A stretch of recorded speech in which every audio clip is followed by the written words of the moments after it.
The wind on Cardia 7 did not just blow, it scoured. It screamed across the jagged plains of the southern hemisphere, carrying with it a fine, rust-colored particulate that tasted of oxidized iron and dead dreams. It chewed through filtration seals, pitted the reinforced glass of dome habitats, and settled in the back of the throat like powdered glass. Jonah Reed lay on his back beneath the chassis of a heavy-duty hauler, wrenching a rusted bolt that refused to yield. Dust fell into his goggles as the metal groaned. With a final, desperate heave, the bolt sheared off completely, sending his knuckles smashing against the undercarriage. He hissed a curse through his teeth, dropping the wrench. It clattered against the oil-stained concrete, the sound echoing in the empty, cavernous workshop. "Nice work, Reed," he told himself. "That is another 50 credits in parts you do not have." He slid out from under the hauler, sitting up and wiping his face with a rag that was dirtier than his skin. The workshop was a tomb of dead technology. Stacks of scavenged thrusters, tangles of copper wire, and half-gutted drones lined the walls, lit by the flickering, sickly yellow buzz of a failing halogen strip. Outside, the storm raged against the corrugated metal walls, a constant reminder that nature here wanted him dead, and the economy wanted him broke. A holographic interface mounted on the wall beeped, flashing red. It was a notification from the Colony Debt Authority. Outstanding balance, 142,400 credits. Minimum payment overdue. Jonah stared at the number. It might as well have been 1 billion. It was not just a debt. It was a leash. It was the reason he was 32 years old and eating protein paste that tasted like wet cardboard. It was the reason Elena had left. The memory hit him with the same dull ache it always did. He could still see her standing in the airlock, her bag over her shoulder, looking back at him with pity rather than anger. "You are a good mechanic, Jonah," she had said. "But you are never going to escape the mud. You are comfortable in it." She had taken a transport to the core worlds 2 years ago.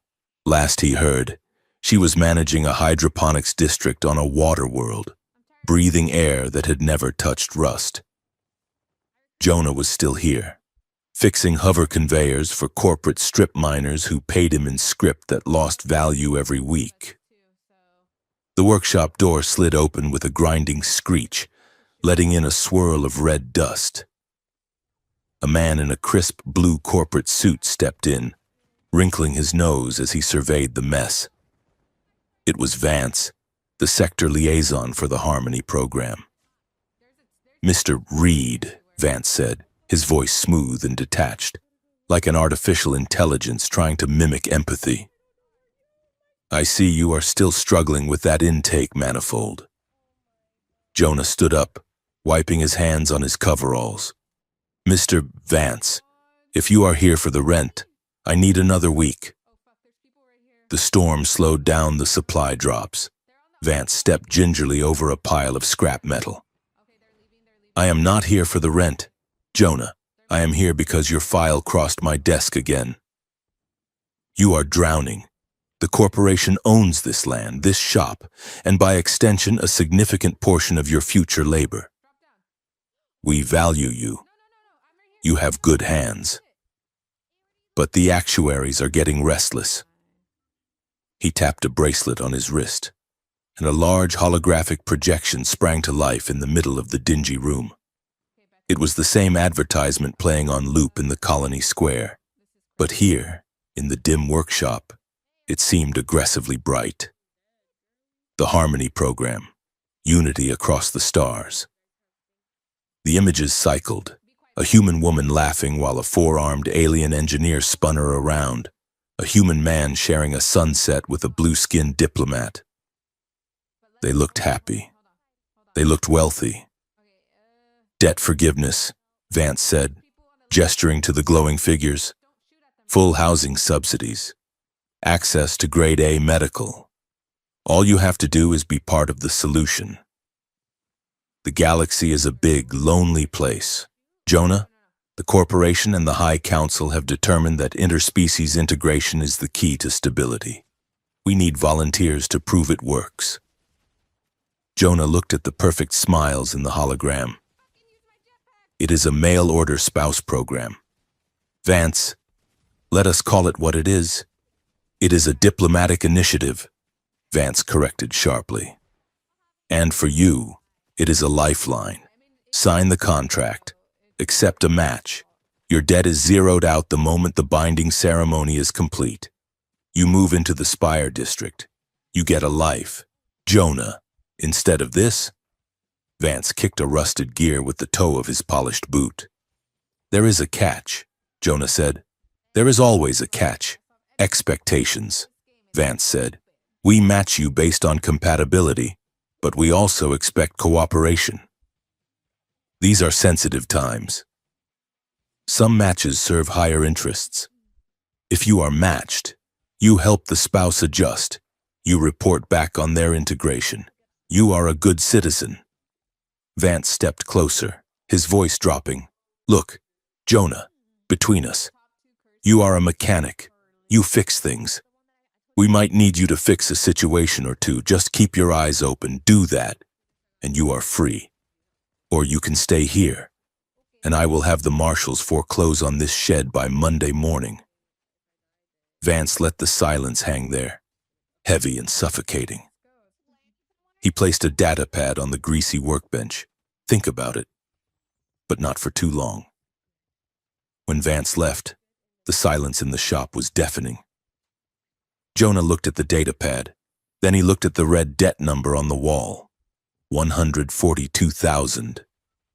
He closed his eyes and saw Elena walking out the airlock.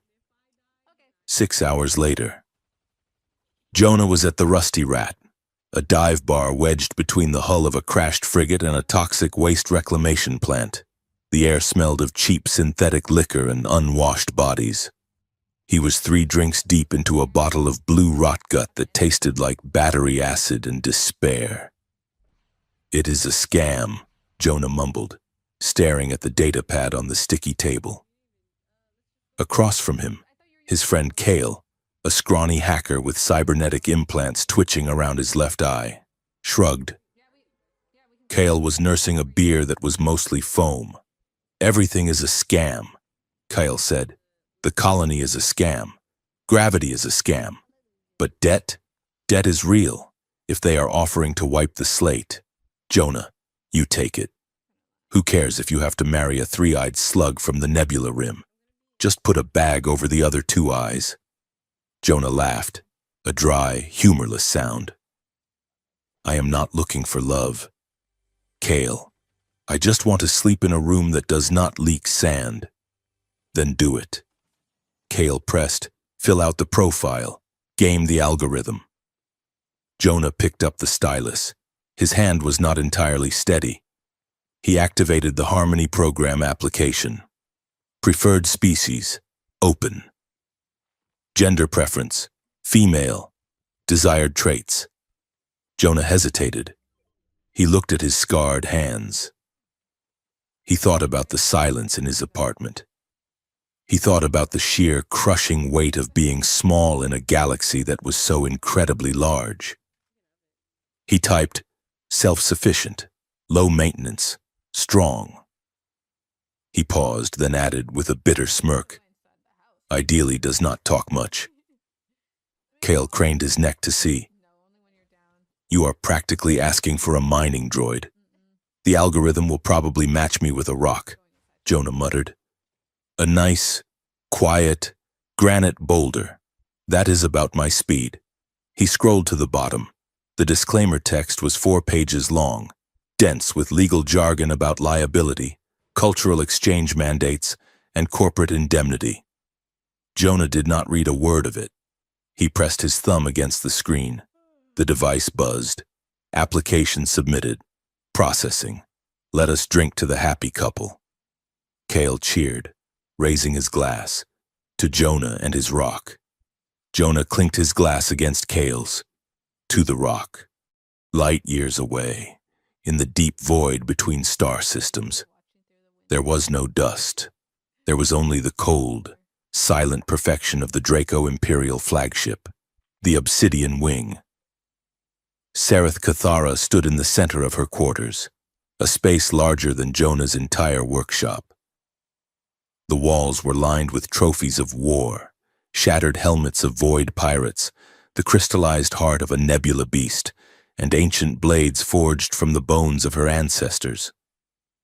Sareth was a masterpiece of biological lethality and aristocratic elegance. Standing nearly 8 feet tall, she was unmistakably draconic. Her skin was a landscape of iridescent scales that shifted from deep midnight blue to violet depending on the light, hardening into natural armor plates along her shoulders, forearms, and shins. 2 heavy, curved horns swept back from her temples, framing a face that was fierce, angular, and heartbreakingly beautiful.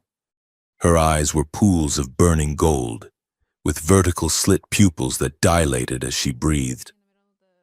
She wore the ceremonial silk and steel drapings of a high warrior, the fabric clinging to a physique that could tear a blast door off its hinges.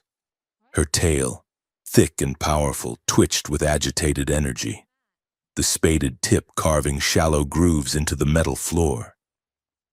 She was not alone. The matriarch of the Cathara clan sat on a raised dais, her own scales gray with age, her eyes milky but sharp. "You pace like a caged animal. Sareth," the matriarch rasped, "because I am being sold like livestock." "Grandmother," Sareth replied. Her voice was a low, vibrating contralto that seemed to resonate in the chest of anyone standing near her. "I am a vanguard of the Third Wing. I have held the fire gate against the swarm, and you are shipping me to a dust ball colony to play house with a human laborer." "It is not a sale," the matriarch corrected calmly. "It is a strategy. Humans are expanding. Their harmony program is a Trojan horse. They invite us into their homes, their beds, their genetic lines. They want to dilute us, to tame us." "So we refuse," Sareth said, turning sharply, her tail whipping the air. "No," the matriarch said. "We accept. We enter their house. We learn their weaknesses. We test their honor. If this program is a weapon, we find the trigger before they can pull it." Sareth crossed her arms, the scales on her forearms scraping together with a sound like sharpening knives. "Why me? There are diplomats. There are spies trained for seduction. I am a soldier. I do not know how to be soft." "That is exactly why it must be you," the matriarch said. "We do not need a courtier. We need someone who can survive if the trap springs. And we need someone who can assess the human spirit." The advisors whisper that the humans intend to experiment on the spouses, to modify them. Sareth's golden eyes narrowed. "Experiments? Rumors," the matriarch said. "Go to Cardia 7. Wear the collar of this marriage, but keep your claws sharp. If this human, this Jonah Reed, is an enemy, you will know. If he is a victim, you will know. But you must endure the indignity of the transport. It is part of the cover." Sareth looked at the far wall, where a massive, heavily shielded stasis pod awaited. It was stamped with the Harmony Program logo and the humiliating shipping label. "Priority Biological Cargo. Bridal Class." "It looks like a coffin," Sareth said. The matriarch smiled, a terrifying exposure of serrated teeth. "Only for the unprepared." 3 days later, Jonah was wrist-deep in the guts of a hydration pump when his comms unit began to scream. He yanked his arm out, banging his elbow, and tapped the receiver. "Yeah, Mr. Reed," the synthesized voice of the Harmony dispatch chirped. "Congratulations. Your match has been processed." Jonah blinked, wiping grease from his forehead. "Already? It has been 3 days. Kyle said the waiting list is 6 months. You have been expedited, the voice replied, entirely too cheerfully. Priority matching. Your spouse is currently in orbital descent. Please report to Hangar Bay 4 at the Central Starport immediately for collection. Collection. Like he was picking up a crate of spare parts. Wait, who is it? Jonah asked, panic rising in his throat. Do I get a name? A species? Did I get the rock? The connection clicked off. A file downloaded to his datapad. He opened it, his hands shaking slightly. Name: Sarith Cathara. Species Draconis nobilis. Height 2.4 meters. Weight 220 kilograms. Origin: Imperial Flotilla. Jonah stared at the stats. 2.4 meters. That was nearly 8 feet tall. 220 kilograms. That was nearly 500 pounds. He looked around his tiny one-room apartment above the workshop. He looked at the single narrow cot. He looked at the door frame, which was barely 6 feet high. Oh no, Jonah whispered. The Central Starport of Cardia 7 was a chaotic cathedral of commerce. Ships from a dozen systems were docked in the massive hexagonal bays, unloading crates of synthetic food, mining lasers, and illegal tech. The air roared with the sound of repulsor engines and the shouting of stevedores. Hangar Bay 4 was reserved for the Harmony program. It was decorated with white ribbons and holographic flowers that flickered every time a heavy hauler rumbled past nearby. Jonah stood behind a velvet rope, feeling like a complete idiot. He was wearing his only clean shirt, a button-down that was slightly tight in the shoulders, and dark trousers that he had tried to press with a heated wrench. In his hand, he clutched a small bouquet of synthetic daisies he had bought from a vending machine in the lobby for 10 credits. They smelled like plastic and lemon cleaner. Around him, other men were waiting. Most of them looked like him, tired, lonely, working-class men hoping for a break. One guy next to him, a short miner with soot-stained skin, was bouncing on his heels. I got matched with a felinoid, the miner bragged nervously. They are supposed to be great cooks, and soft. What about you, pal? Jonah looked at his plastic flowers. I think I made a mistake. Before the miner could answer, the entire hangar vibrated. Dust drifted down from the high rafters. The ambient light in the bay dimmed as a shadow passed over the atmospheric shield. A ship was docking. But it was not a normal transport shuttle. It was an obsidian leviathan, a vessel of jagged black metal and glowing violet engines that looked more like a weapon of mass destruction than a passenger liner. It dwarfed the other ships in the bay, blocking out the sun. Holy skies, the miner breathed. Is that an invasion? The ship's landing gear crushed the ferrocrete with a sound like a thunderclap. Steam hissed from cooling vents, creating a thick fog-like obscuration across the landing deck. Workers in exosuits scrambled forward, guiding a massive anti-grav sled down the ship's ramp. On the sled sat a container. It was not a crate, it was a monolith, polished black chrome, etched with silver Dragon Empire sigils that pulsed with faint light. On the side, plastered over the ancient runes, was a bright, cheerful sticker. Harmony program, handle with care. A holographic display projected above the container in 10-foot letters. Read. The miner stepped away from Jonah. Whoa, that is for you? Jonah wanted to run. He wanted to sprint back to his workshop, weld the door shut, and live in debt for the rest of his miserable life. But his feet were frozen. The sled ground to a halt 10 meters in front of him. The Harmony officials, looking tiny and fragile next to the container, checked their clipboards. One of them, a woman with a headset, gave a signal, initiating release. The loudspeaker boomed. Hydraulic locks disengaged with a series of concussive thuds. Thump, thump, thump. The front of the container hissed. A cloud of pressurized cryo-steam billowed out. rolling across the floor, chilling Jonah's ankles. Slowly, theatrically, the heavy ramp of the container lowered. Jonah gripped his plastic flower so hard the stems bent.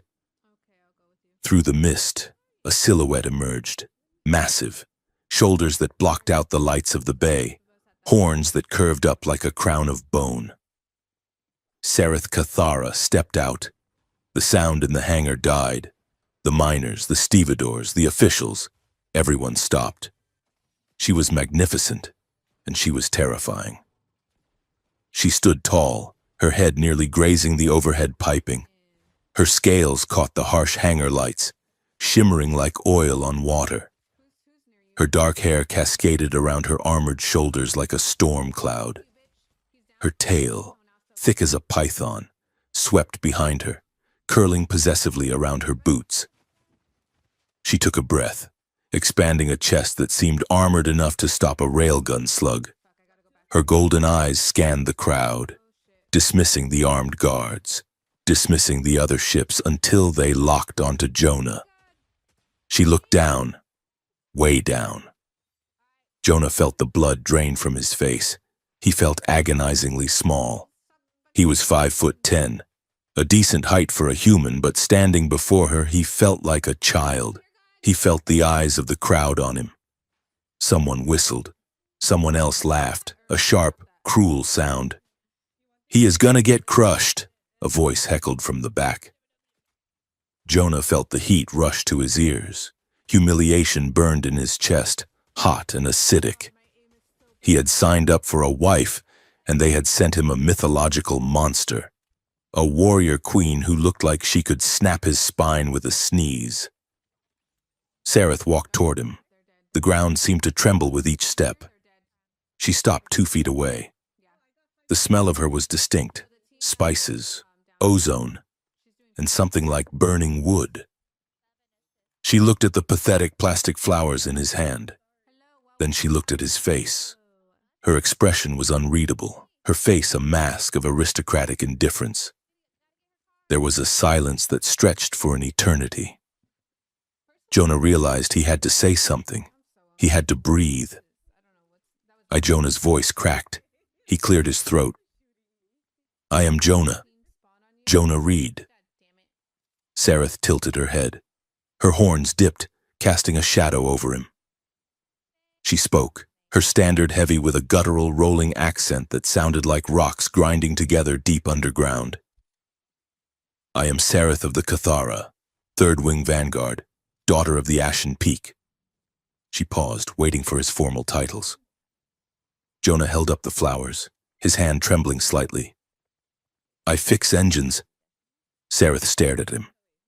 Then very slowly, one corner of her mouth quirked up, her lip curled, revealing the tip of a white fang. It was not a smile of aggression. It was an amusement. "Then I hope you are skilled," she rumbled softly. "Because I have been told I am high maintenance." Jonah blinked. It was a joke. A dry, terrifying joke. "I am gonna need a bigger house," Jonah blurted out before he could stop himself. Sareth snorted, a puff of warm air hitting his face. "Indeed." Before they could say more, the spell was broken. Mr. Vance and a team of medical technicians swarmed in, flanked by security drones. All right, clear the deck," Vance shouted, clapping his hands. "Beautiful meeting, touching. Let us get the paperwork done. We are on a schedule." They were herded toward a portable administrative station. It did not feel like a wedding. It felt like a customs inspection. "Stand here. Scan this," a technician barked, shoving a retinal scanner into Sareth's face. She recoiled slightly, a low growl building in her throat, but she held her ground. "Contract 88 Delta," Vance said, sliding a glowing tablet toward Jonah. "Standard liability waivers. You accept custody of the asset. You accept responsibility for any collateral damage caused by the asset. Sign here, thumbprint here." Asset. Jonah flinched at the word. He looked at Sareth. She was staring straight ahead, her jaw clenched, enduring the humiliation of being processed like cattle. Jonah signed. He pressed his thumb to the DNA reader. A tiny needle pricked his skin. A drop of red blood bloomed on the glass, then was sucked away. Match confirmed.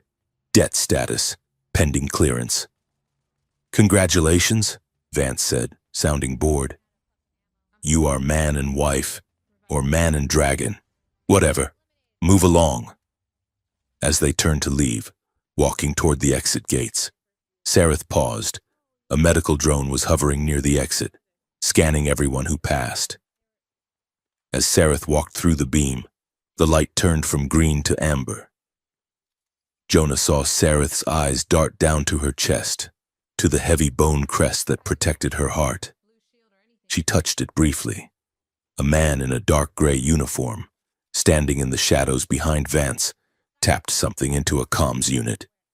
He was watching Sareth, not with boredom but with intense predatory focus.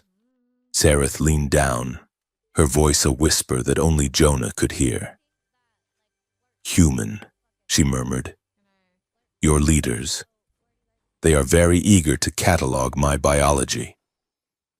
Jonah looked at the officer in the shadows. A cold shiver went down his spine that had nothing to do with the wind outside. "Yeah," Jonah said quietly, gripping his plastic flowers. "They are eager about a lot of things. Come on, let us get out of here before they change their minds." He walked toward the exit, the massive armored dragon woman following in his wake, casting a shadow that swallowed him whole. Behind them, the officer in the gray uniform watched them go, and then, with a small, satisfied smile, sent a message. The ride from the starport to the outskirts of the colony was a silent, suffocating experience. Jonah drove his battered utility hauler, a vehicle that smelled permanently of stale coffee and lubricant, while Sareth sat in the passenger seat, or rather, she attempted to sit. Her knees were pressed against the dashboard. Her tail was coiled tightly in the small space between the seats like a trapped snake, and her horns scraped the roof of the cab every time the vehicle hit a pothole. The suspension groaned audibly on the right side, fighting a losing battle against her density. Jonah gripped the steering wheel, his knuckles white. He could feel the heat radiating from her, a dry, intense warmth that made the small cab feel like a sauna. "Sorry about the bumps," Jonah said, wincing as they hit a particularly deep rut. "The roads out here do not get much maintenance." Sareth did not turn her head. She was staring out the window at the bleak landscape of Cardia 7, the endless rows of rusted moisture evaporators, the scavenging drones picking at skeletal structures, the neon signs flickering over strip malls selling synth liquor and lottery tickets. "It is rustic," Sareth said. Her tone was polite, but Jonah could hear the underlying shock.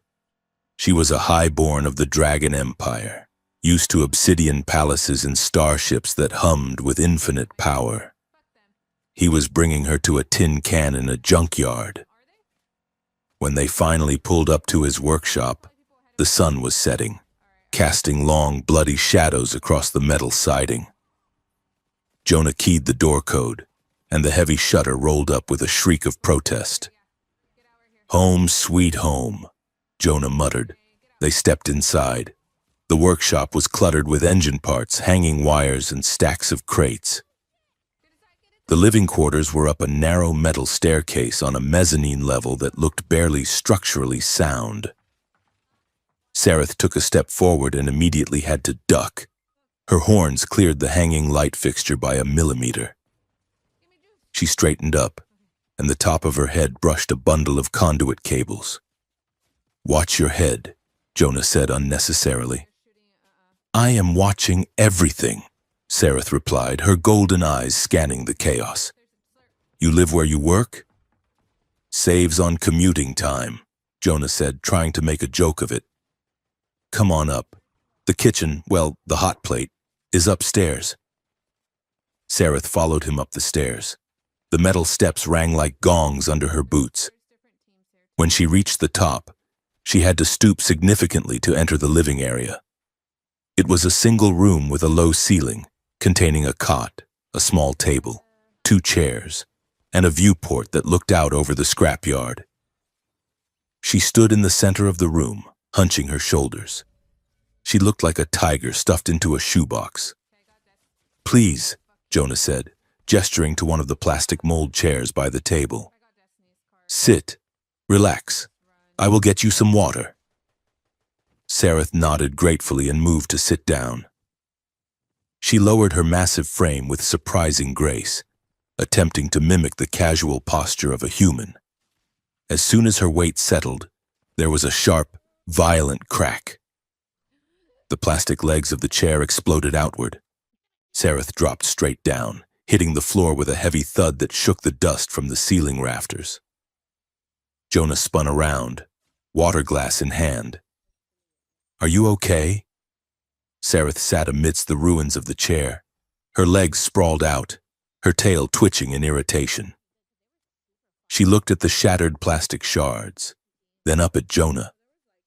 Her face was flushed a darker shade of violet along her cheekbones, a draconic blush. "Your furniture," Sareth said, her voice tight with embarrassment, "is structurally deficient." No, that was a cheap chair," Jonah stammered. Rushing over, he instinctively reached out a hand to help her up, then froze, realizing the absurdity of him trying to lift a quarter-ton super soldier. "I mean, it was old. Plastic fatigue." Sareth pushed herself up effortlessly, dusting off her armored breeches. She looked mortified. For a warrior who prided herself on discipline and control, breaking a chair was a clumsy, humiliating failure. "I will stand," she said stiffly. "No, you will not," Jonah said. The sight of her embarrassment made him forget his own fear for a second. He turned and ran down the stairs to the workshop floor. "Give me 2 minutes." He grabbed 4 heavy-duty shipping crates, reinforced steel meant to carry Starship turbine parts, and hauled them upstairs. Breathing hard, he stacked them in a 2x2 square and threw a thick woolen blanket over the top. "There," Jonah said, wiping sweat from his forehead. "Industrial grade. Rated for 2 tons. Try that." Sareth looked at the makeshift throne. She sat down tentatively, testing the weight. The crates held firm. She settled back, her tail finding a comfortable drape over the edge. She looked at Jonah, and the tension in her shoulders dropped an inch. "Thank you." "Jonah Reed." "Just Jonah," he said, leaning against the counter because he did not trust the second chair anymore. Sareth watched him, her eyes sharp and inquisitive. She began to pick up the small objects on his table: a magnetic screwdriver, a data pad, a small holographic picture of his parents. Her claws, sharp enough to tear through bulkhead doors, were surprisingly delicate as she turned the items over. "Why do you live like this?" she asked. It was not an insult. It was a genuine tactical question. "You have skills. I saw the intake manifold downstairs. That is complex work, yet you live in a box, afraid of debt collectors." Jonah rubbed the back of his neck. "It is complicated. The company charges for tools, for rent, for power. The interest rates are set so you can never quite get ahead. It is called the cycle." "It is called slavery with extra steps," Sareth corrected bluntly. She put the picture frame down. "In the Empire, a smith is honored. If a warrior's blade breaks, the smith is not blamed. The metal is blamed. Here, you blame yourselves." "Yeah, well, we are not in the Empire," Jonah said, feeling a spike of defensiveness mixed with shame. "No," Sareth said softly. She looked at her own hand, watching the scales shimmer under the room's harsh light. They shifted from a deep indigo to a softer, nervous blue. We are certainly not. Jonah watched the color change, fascinated. Do your scales always do that? Sareth froze, pulling her hand back. Do what? Change color, Jonah said. They were dark purple a minute ago. Now they are lighter. Is it mood lighting? Sareth looked away, her jaw tightening. It is a biological flaw, a lack of discipline. We are taught to keep our scales uniform. Obsidian, impenetrable. I like it, Jonah said before he could stop himself.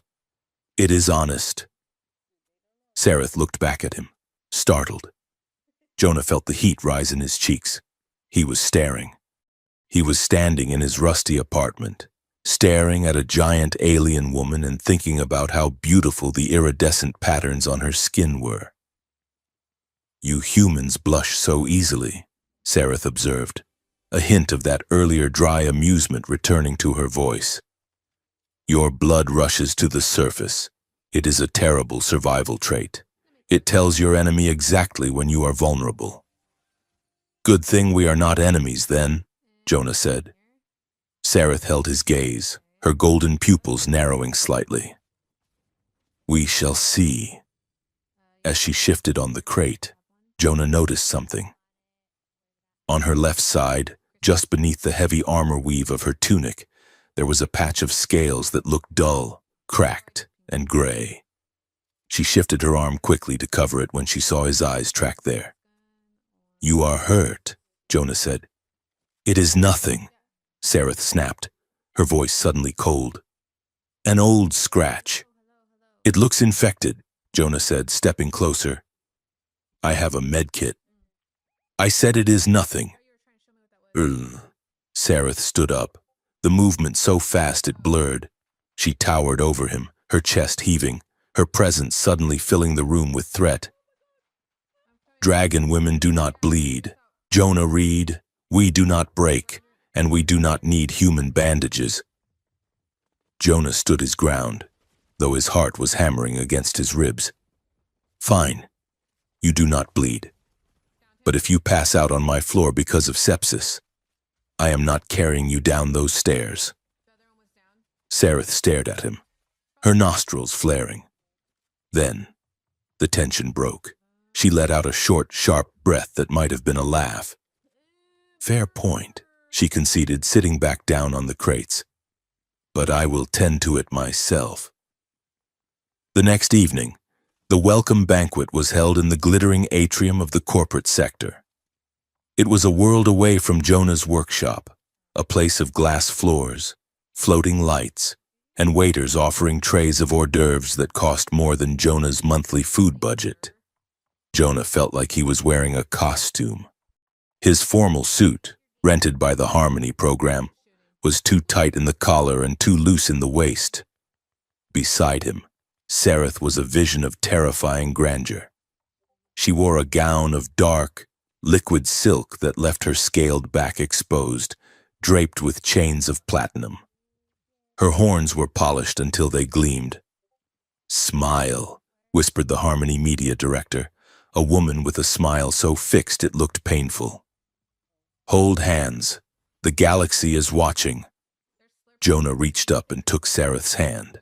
Her skin was cool and hard, like polished stone, but her palm was warm. Her fingers engulfed him. Cameras flashed in a blinding stroboscopic wave. This is ridiculous, Sareth murmured, not moving her lips. Just imagine they are target dummies, Jonah whispered back. If only, she replied. They were paraded past the dignitaries. Director Vance was there, looking smug and sipping champagne. The planetary governor, a sweating man in a velvet sash, nodded nervously at Sareth, clearly terrified she might bite him. And there was the dragon ambassador, Lord Vrakos. He was older than Sareth, his scales gray and scarred. He looked at Sareth not with pride, but with a stiff, guarded expression. They exchanged a brief, formal nod, but no words. It felt cold, wrong. Ladies and gentlemen, Vance announced, his voice amplified across the hall. The bridge between worlds, A toast to the happy couple. As the applause rattled like dry bones, Jonah felt a hand on his shoulder. It was not a friendly touch. He turned to see a man he didn't recognize, a sleek, hollow-cheeked corporate liaison with eyes like chips of flint. "Mr. Reed," the man said smoothly. "A word?" He steered Jonah away from Sareth, toward a quiet alcove behind a pillar. Sareth watched them go, her eyes narrowing, but she was immediately surrounded by a flock of reporters asking if she ate raw meat. "What is it?" Jonah asked, pulling his arm away. "We want to ensure your transition is successful," the liaison said. He reached into his jacket and pulled out a small black velvet box. He pressed it into Jonah's hand. Jonah opened it. Inside sat a small device, shaped like a silver beetle with needle-thin legs. It pulsed with a faint, rhythmic blue light. "What is this?" Jonah asked. "A compatibility enhancer," the liaison said. "Dragon physiology is aggressive, high adrenaline, high stress. It can make intimacy dangerous for a human partner. This device modulates their biorhythms. It helps them relax, ensures harmony." Jonah looked at the device. It looked less like medicine and more like a parasite. "I do not think she needs this." "The corporation thinks she does," the liaison said, his voice dropping to a whisper. "Your debt forgiveness is contingent on a successful union. Jonah, a complete union. This device records data. It lets us know that the marriage has been consummated and that the asset is compliant." Jonah looked up, feeling a cold knot in his stomach. "Compliant? Just put it in," the liaison said, his smile vanishing. "Use it during your first night together. Instructions are in the box. Do not disappoint us, Mr. Reed. The foreclosure papers are still on my desk." The liaison patted Jonah on the cheek, a patronizing, threatening tap, and walked away. Jonah snapped the box shut and shoved it deep into his pocket, his hand trembling. Back at the workshop that night, the silence was heavy. Sareth had retreated to the bathroom to wash off the stench of politics, as she called it. Jonah sat at the small table, the velvet box open in front of him. He unfolded the paper instructions. They were written in dense, clinical text. Target, neural crest node, effect, dopamine regulation, adrenaline suppression, synaptic binding. Purpose, to reprogram stress responses and ensure compliant harmony. "Reprogram," Jonah whispered. The word tasted like bile. He heard the bathroom door latch open. Panic spiked in his chest. He shoved the box and the paper into the drawer of the table, burying it under a pile of schematics. Sareth emerged. She was wearing simple loose tunics now, her hair damp and loose. She looked less like a monument and more like a person. "That crowd," Sareth exhaled, sitting on her crate throne. "I have faced armies of void stalkers that were less exhausting than those socialites." Jonah forced a smile. "They just want a show." "They want a pet," Sareth said darkly. She glanced at the table where Jonah had been sitting. "What were you reading?" "Nothing," Jonah said too quickly. "Just bills. Boring stuff." He needed to change the subject. He stood up. "Hey, I wanted to show you something. Downstairs. Since you were asking about my work." Sareth's curiosity piqued. She followed him down the stairs. Jonah walked over to the workbench where a massive thruster engine from a mining hauler was clamped down. He had been fighting with it for weeks. "This is a glorious mess," Sareth said, running a clawed finger along the scorched casing. "Is this a Series 9 ion drive?" "Yeah," Jonah said, surprised. "Modified for atmosphere. The compression coils were shot. I had to bypass the primary regulator with a copper loop." Sareth leaned in, her golden eyes glowing softly in the dim light. A bypass? That is risky. If the intake flares, you lose the manifold. Not if you sequence the ignition timing to lag by 3 milliseconds, Jonah said, tapping the control panel. He fired up the diagnostic. The engine hummed, a perfect, steady purr. Sareth looked at the readout, then at Jonah. Her expression shifted from polite interest to genuine respect. "That is elegant," she admitted. "Crude, but elegant. You have the mind of an engineer, Jonah." "I try," Jonah said, feeling a warmth that had nothing to do with the engine. "I once had to repair a jump drive with nothing but a plasma torch and my own shed scales," Sareth said, a small smile playing on her lips. "We had crashed on an ice moon. The atmosphere was leaking. My pilot was unconscious. I had to use my tail to hold the breech shut while I welded the drive." Jonah laughed. "You used your tail as a hull patch?" "It was very cold," Sareth said, her eyes crinkling. "And very undignified, but we flew." They stood there in the quiet hum of the workshop, the massive dragon woman and the debt-ridden mechanic, sharing a moment of pure, unadulterated understanding. For a second, politics and the debt didn't exist. Then, the world exploded. A bottle smashed against the corrugated metal wall outside, followed by the roar of flame. A scream pierced the night, a high, terrified wail. "What was that?" Sareth's head snapped up, her pupils dilating instantly into combat slits. "The neighbors," Jonah said, grabbing a heavy wrench. "The Al-Ghazali family, they are refugees." Sareth was already moving. She did not use the door. She hit the rolling shutter release and ducked under it before it had fully opened, moving with a speed that defied physics. Jonah sprinted after her. Outside, the alley was lit by the orange glare of fire. 3 men in masks were throwing incendiary devices at the small prefab hab unit next door. A reptilian alien father was on the ground, shielding his child, while one of the attackers raised a pipe to strike him. "Filthy Xenos!" one attacker screamed. "Go back to the void!" Sareth let out a roar, a sound so deep and primal it vibrated in Jonah's teeth. She launched herself across the alley. She did not run. She flowed. Her body seemed to expand, the scales along her shoulders bristling and locking into place. She was no longer the awkward guest in the apartment. She was a war engine. She intercepted the man with the pipe, catching the weapon in one hand. She crushed the steel pipe like it was a straw. The attacker froze, staring up at the 8-foot tower of rage looming over him. "Leave," Sareth hissed, her voice distorted, deeper, more draconic. The man scrambled back, fumbling for a pistol. He fired, bang, bang. The bullet sparked off Sareth's chest scales, ricocheting harmlessly into the dirt. She didn't even flinch.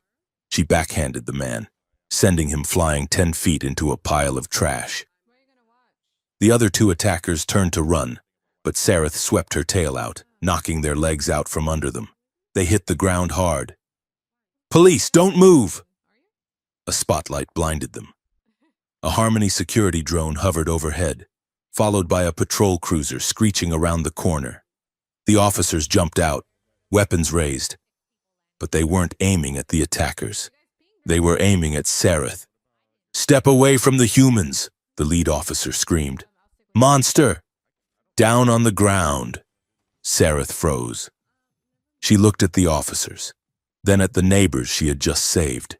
The alien family was huddled against the wall, but they weren't looking at the attackers. They were looking at her. Their eyes were wide with absolute terror.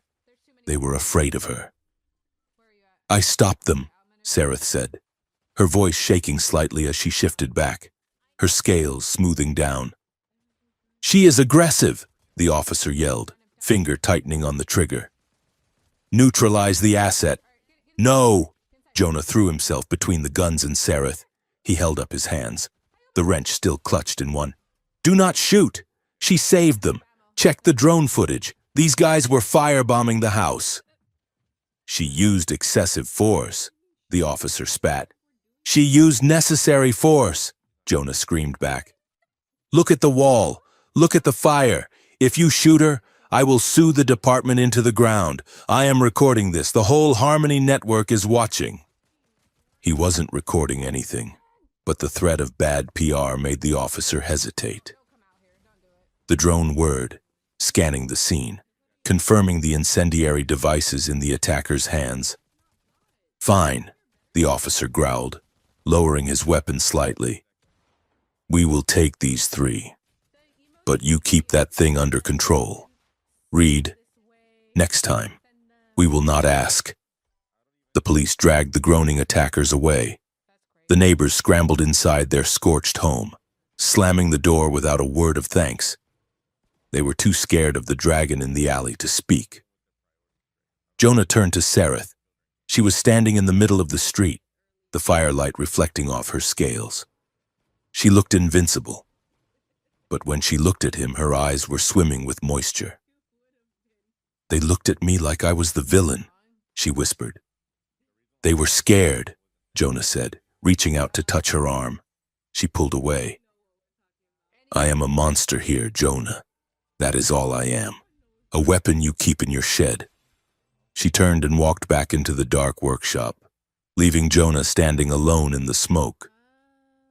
The workshop was pitch black when Jonah came back inside. Sareth was upstairs, sitting on the edge of the cot, staring at her hands. Jonah climbed the stairs quietly. He didn't turn on the lights. Are you okay?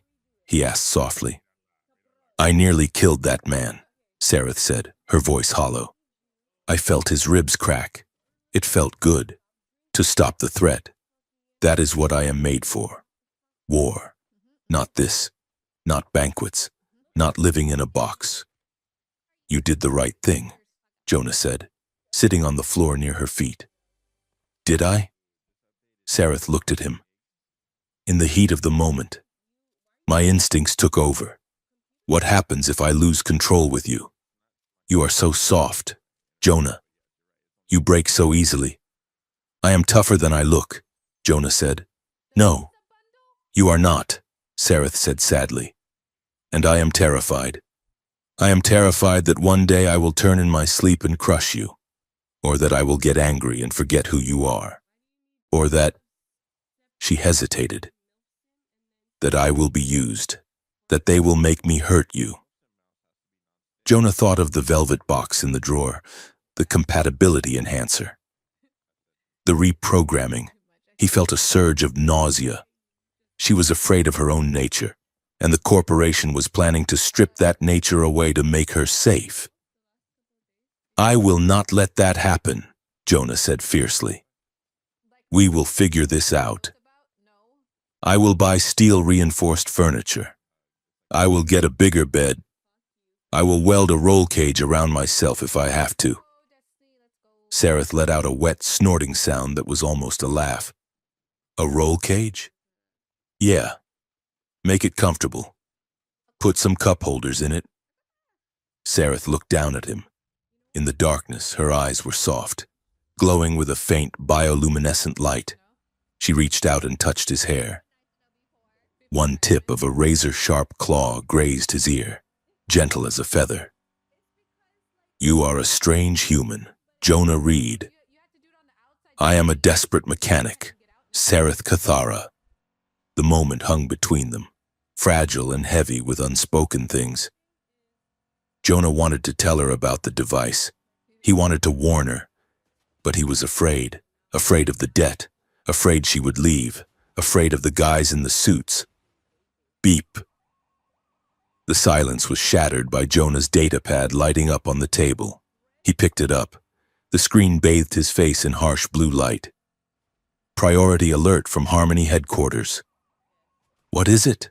Sareth asked, the softness vanishing from her voice. Jonah read the message.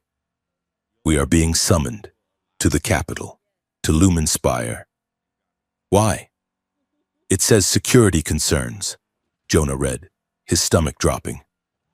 Due to the incident tonight, The board has accelerated the timeline. The formal bonding ceremony has been moved up. We leave tomorrow. Sareth stood up, her silhouette blocking out the viewport. They are afraid, she said. They saw what I did tonight, and they are afraid they cannot control me. Yeah, Jonah said, thinking of the device hidden in the drawer mere inches from his hand. That is exactly what they are afraid of. He looked at Sareth, then at the drawer. He didn't take the device out, but he didn't throw it away, either. Get some sleep, Jonah said, his voice sounding tired even to his own ears. It is going to be a long trip. The morning departure for Lumenspire was a study in controlled chaos. Jonah spent the better part of an hour arguing with a rusted terminal in the transit station, trying to upgrade their tickets using a patchwork of favor tokens and scavenged credit codes. The Harmony program had provided travel vouchers, but they were for standard cargo class, which Jonah knew meant standing room in an unpressurized hold. He was not about to put Sareth in a cargo hold again.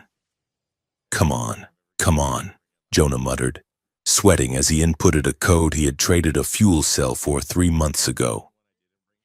Override the weight limit, just once. Behind him, Sareth stood like a statue of obsidian and patience, ignoring the stares of the morning commuters. She was dressed in what she called travel leathers, a dark, fitted outfit reinforced with flexible alloy weave that moved like fabric but could stop a knife. At her feet sat a massive case made of dark iron, etched with the same geometric sigils that adorned her skin. It looked heavy enough to anchor a starship. That box is going to cost us extra, Jonah said, wiping his forehead as the terminal finally spat out 2 boarding passes. What is in there anyway? Your entire wardrobe? Essential cultural artifacts, Sareth replied, her voice low and rumbling against the station's noise. And ceremonial weaponry. A Cathara bride does not travel without the steel of her ancestors. Jonah looked at the case, then at the flimsy plastic handle of his own duffel bag. Right, ceremonial weaponry. I packed 2 extra pairs of socks and a toothbrush. I feel underprepared. You usually are, Sareth said, but the corner of her mouth twitched in that microscopic way that Jonah was learning meant she was amused. They boarded the Maglev shuttle Silver Arrow, a sleek, bullet-shaped train designed to cross the hostile wastes between the frontier colonies and the capital city. The interior was designed for human comfort, compact, efficient, and entirely unsuited for an 8-foot-tall dragon woman. Their private compartment was a glass-walled bubble meant for 2 average-sized humans. When Sareth stepped inside, the space immediately vanished. She had to sit with her back rigid against the seat, her knees bent at a sharp angle that brought them almost to her chest. Her tail, having nowhere else to go, coiled around the floor, winding instinctively around Jonah's calves like a thick, muscular vine. Sorry, she grunted as the train accelerated, the G-forces pressing her further into the cramped space. My physiology is not designed for compact luxury.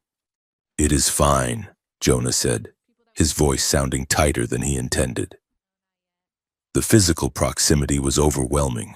Every time the train banked, her shoulder, hard with muscle and warm with draconic heat, pressed against his. He could smell the scent of ozone and crushed spices that seemed to cling to her. The tail around his legs felt heavy, a constant living reminder of the predator sitting inches away. Outside the window, the landscape of Cardia 7 blurred into a cinematic panorama of desolation and beauty. They passed vast rust deserts where the dunes were the color of dried blood, whipped into frenzy by violent lightning storms that danced on the horizon.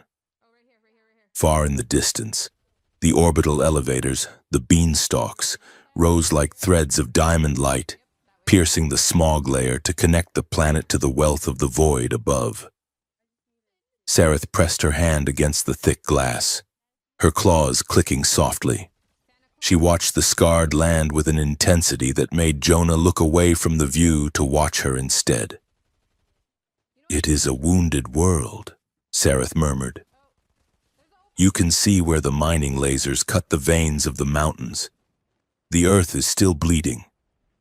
"That is progress," Jonah said, though the word tasted like ash. "They strip the crust to build the ships that leave. Most of us are just waiting for a ticket out." "Is that what she did?" Sareth asked, turning her golden gaze from the window to him. "The one you mentioned before. The one who left." Jonah stiffened. "Elena." "Yeah. She got a ticket. She looked at this mud ball and saw a grave. She looked at me and saw part of the mud, I guess." "She was foolish," Sareth said.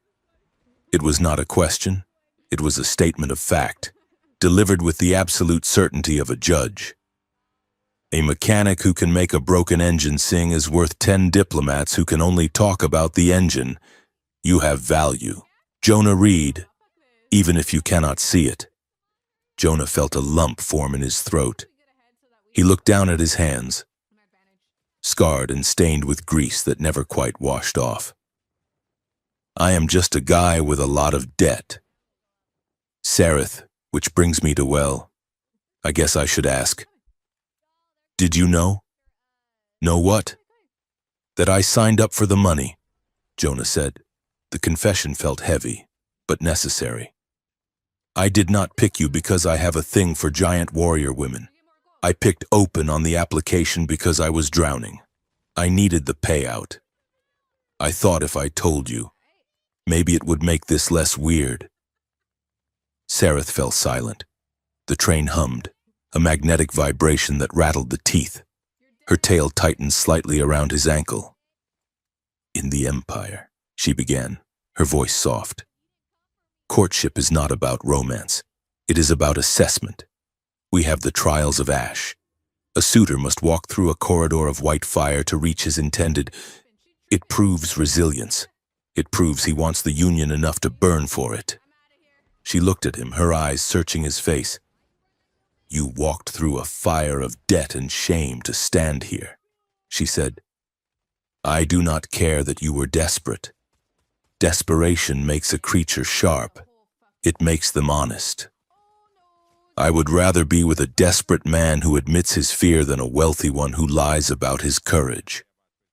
She leaned in closer, the air between them heating up. "But tell me one thing, Jonah. Now that you are here, now that you see me, are you still just thinking about the payout?" Jonah looked up at her. He saw the intricate patterns of her scales, the terrifying strength in her jaw, and the terrifying vulnerability in her eyes. "No," Jonah whispered. "I am not thinking about the money at all. Honestly, I am terrified. You are a lot. Everything is happening too fast. But I am glad it is you. I am glad the algorithm gave me you and not, well, not a rock." Sareth let out a breath that sounded like a purr. Her scales rippled, shifting from a guarded gray to a soft, luminous indigo. "I am glad as well, Jonah, although a rock would likely take up less legroom." Jonah laughed, the tension breaking. "Yeah, probably." The moment was shattered by a concussive boom that threw them both against their restraints. The lights in the cabin flickered and died, replaced by spinning red emergency strobes. The shuttle lurched violently to the left, metal screeching against metal. "Attack!" Sareth roared. She did not panic. She reacted. In the strobe-lit darkness, Jonah saw her shift. It was not a full transformation, but a horrifying, beautiful expansion of mass. Her shoulders broadened, snapping the seams of her travel jacket. Her claws lengthened into serrated hooks. Her tail lashed out, bracing against the opposite wall to stabilize the compartment as the train began to tilt. "The maglevs are failing!" Jonah yelled, his mechanic brain instantly diagnosing the vibration. We are losing lift. Hold on, Sareth commanded. She slammed one clawed hand into the ceiling and the other into the floor, turning her body into a living structural pillar to keep the cabin from crushing in on them. Jonah ripped the panel off the door mechanism, exposing the wiring. He pulled his datapad from his pocket and jammed a connector into the port. I need to reroute the emergency capacitors to the inertial dampeners, Jonah shouted over the screaming of the wind outside. Or we are going to smear across the desert. Do it, Sareth snarled, her teeth bared. I will hold the frame. Jonah's fingers flew across the screen. He hacked into the shuttle's local grid. The code was a mess, corrupted by an external signal. It is not a malfunction, Jonah said, ice flooding his veins. It is a hack. Someone blew the repulsors remotely. He bypassed the safety lockouts, flushing raw power from the life support systems into the shields and dampeners.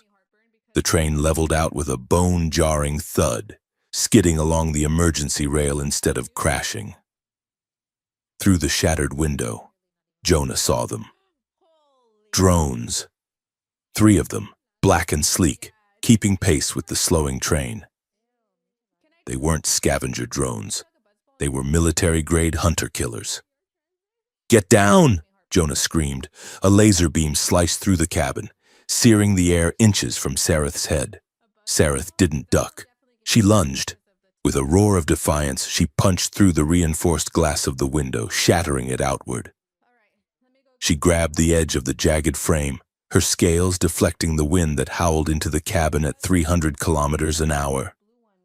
They are targeting the heat signature, Sareth yelled. Jonah looked at his datapad, tracing the source of the hack. No, wait. The readout on his screen turned his blood cold. The drones weren't firing at the train's engine. They weren't firing at the cockpit. The targeting algorithm was locked onto a specific biological frequency. Target ID, K-Thera Sareth 009. Objective, terminate. They are not after the train, Jonah yelled, grabbing Sareth's belt and hauling her back as another beam cooked the upholstery where she had been sitting. They are after you. It is a hit. Then I will give them a target. Sareth grabbed a piece of the broken table, a heavy steel rod, and hurled it out the broken window with the force of a railgun. The metal rod struck the lead drone's intake fan.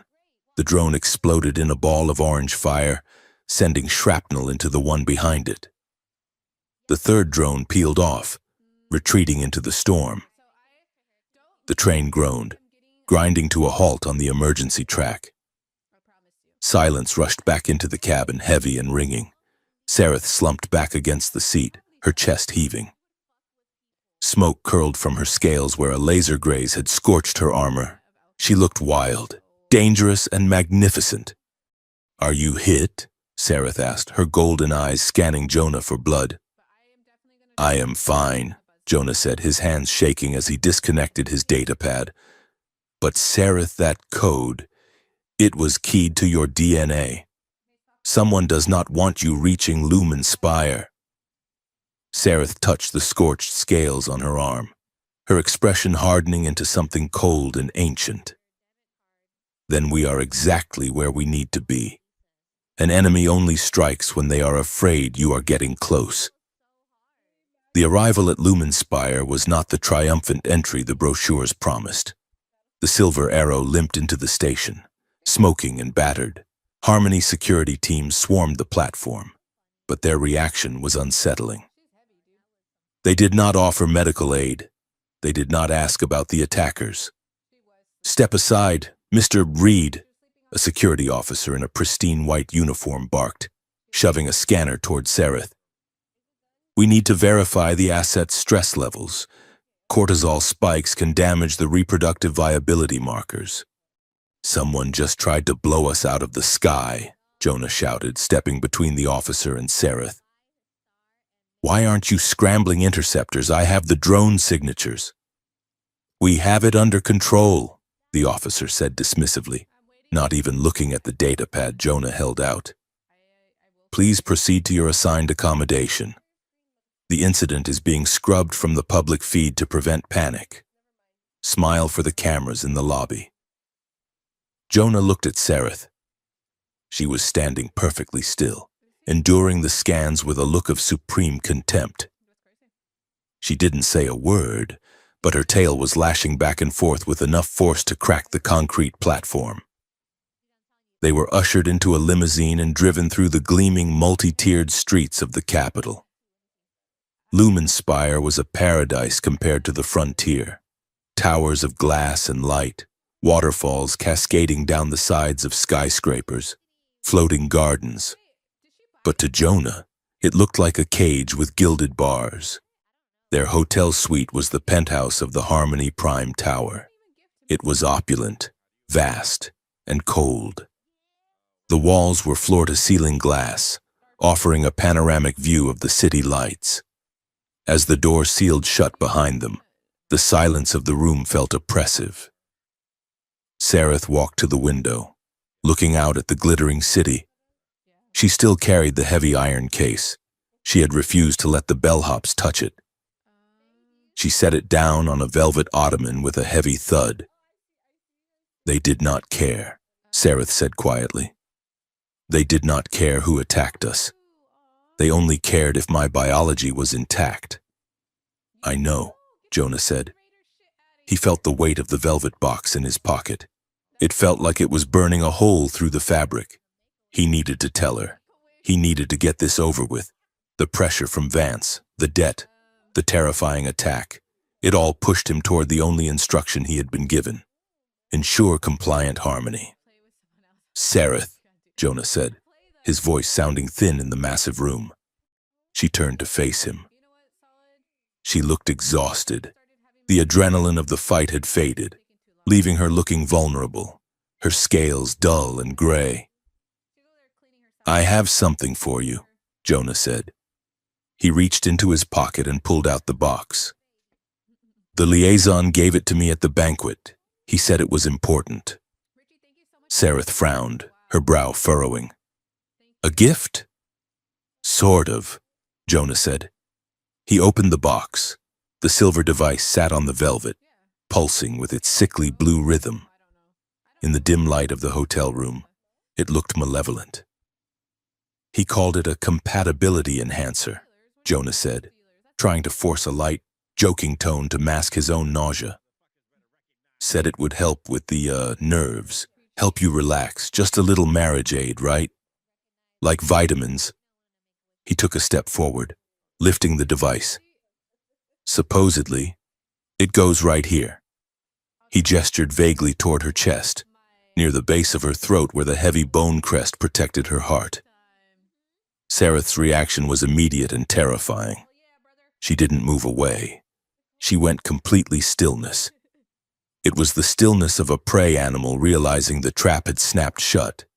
Her eyes went wide, the pupils blowing out until the gold was almost gone. The scales along her neck flared outward, rattling dryly. "Wait," she whispered. The sound was barely audible, breathless and horrifyingly small coming from a creature of her power. "Are you going to put that in me?" Jonah froze. The joke died in his throat. He saw the look in her eyes. It wasn't anger. It wasn't warrior's pride. It was pure, distilled trauma. It was the look of someone who had been broken before and was watching the hammer come down again. "Sareth," Jonah said, his hand lowering. "They told me it was a marriage," Sareth said, her voice shaking. She backed away until her legs hit the edge of the bed. "They told me it was a partnership. They did not say I would be collared." "Collared?" Jonah looked at the device. "That is a neural governor," Sareth said, pointing a trembling claw at the silver beetle. "The Empire used them on prisoners of war during the Silence era. It drills into the crest. It hijacks the adrenaline production. It makes you unable to say no, unable to fight. It turns a dragon into a drone." She looked at Jonah, and the betrayal in her face broke his heart into 1,000 pieces. "Is that what you want, Jonah?" she asked, tears pooling in her eyes. "You want me quiet, you want me safe. You want the debt gone so badly that you will turn me into a husk? Jonah looked at the device in his hand. Ensure compliant harmony. He looked at the debt number in his head. 0. Freedom. A house. Then he looked at Sareth. He remembered her laughing at his broken chair. He remembered her holding the ceiling of the train to save his life. He remembered her touch on his ear in the dark. No, Jonah said. He closed his hand around the device, crushing the velvet box. No, he said again, louder. I do not want you safe. I want you. He walked over to the balcony door, opened it, and for a second, Sareth thought he was going to throw it out. Instead, he walked back to the heavy iron table in the center of the room and slammed the device down. He grabbed a heavy decorative sculpture, some abstract bronze art piece, and brought it down on the device with all his strength. Crunch. Sparks flew. The blue light flickered and died. Jonah hit it again and again, until the silver beetle was nothing but twisted wire and silicon shards. He stood there, breathing hard, his hands stinging from the impact. Screw the debt, Jonah said, his voice trembling with rage.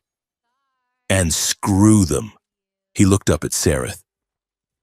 She was staring at the smashed remains of the device, her hands covering her mouth. Jonah, she breathed. You just destroyed your fortune. I would rather be broke, Jonah said, crossing the room to stand before her. He reached out, hesitating, then took her hands. They were cold. I am sorry, I am so sorry I even held it. I was scared. They threatened me, but I would never do that to you. Sareth looked at the debris. Bring me the pieces. What? Bring them here, she commanded, her voice gaining strength. Jonah scooped up the electronic gore. Sareth took a shard of the processor and held it up to the light. Look, she said, pointing with a razor-sharp nail. Under the inhibitor circuit, that is a tracker, and that is a broadcast node. Broadcast? Jonah asked. It sends data, Sareth said, her eyes narrowing. Not just health data, tactical data. If I had worn this, they could have overridden my motor functions remotely. They could have piloted me like one of those drones. She walked over to her massive iron case. She punched in a sequence of runes on the lock. The latches hissed open. Inside, nestled in shock-absorbent foam, were ancient weapons, a crystalline axe, a shield made of dragon bone. But there was also a compartment lined with lead and dampening fields. Put the pieces in here, Sareth said. The alloy of this case blocks all transmission. If we destroy it completely, they will know the signal is lost.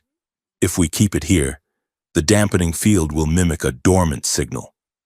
They will think I have not inserted it yet, or that it is calibrating. Jonah dropped the pieces into the case. Sareth slammed the lid shut and locked it. We have evidence now, Jonah said. Proof that the Harmony program is enslaving people.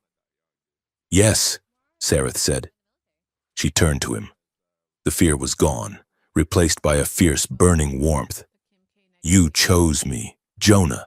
You held the key to your freedom in your hand, and you smashed it. You are my freedom, Jonah said, surprising himself with the truth of it.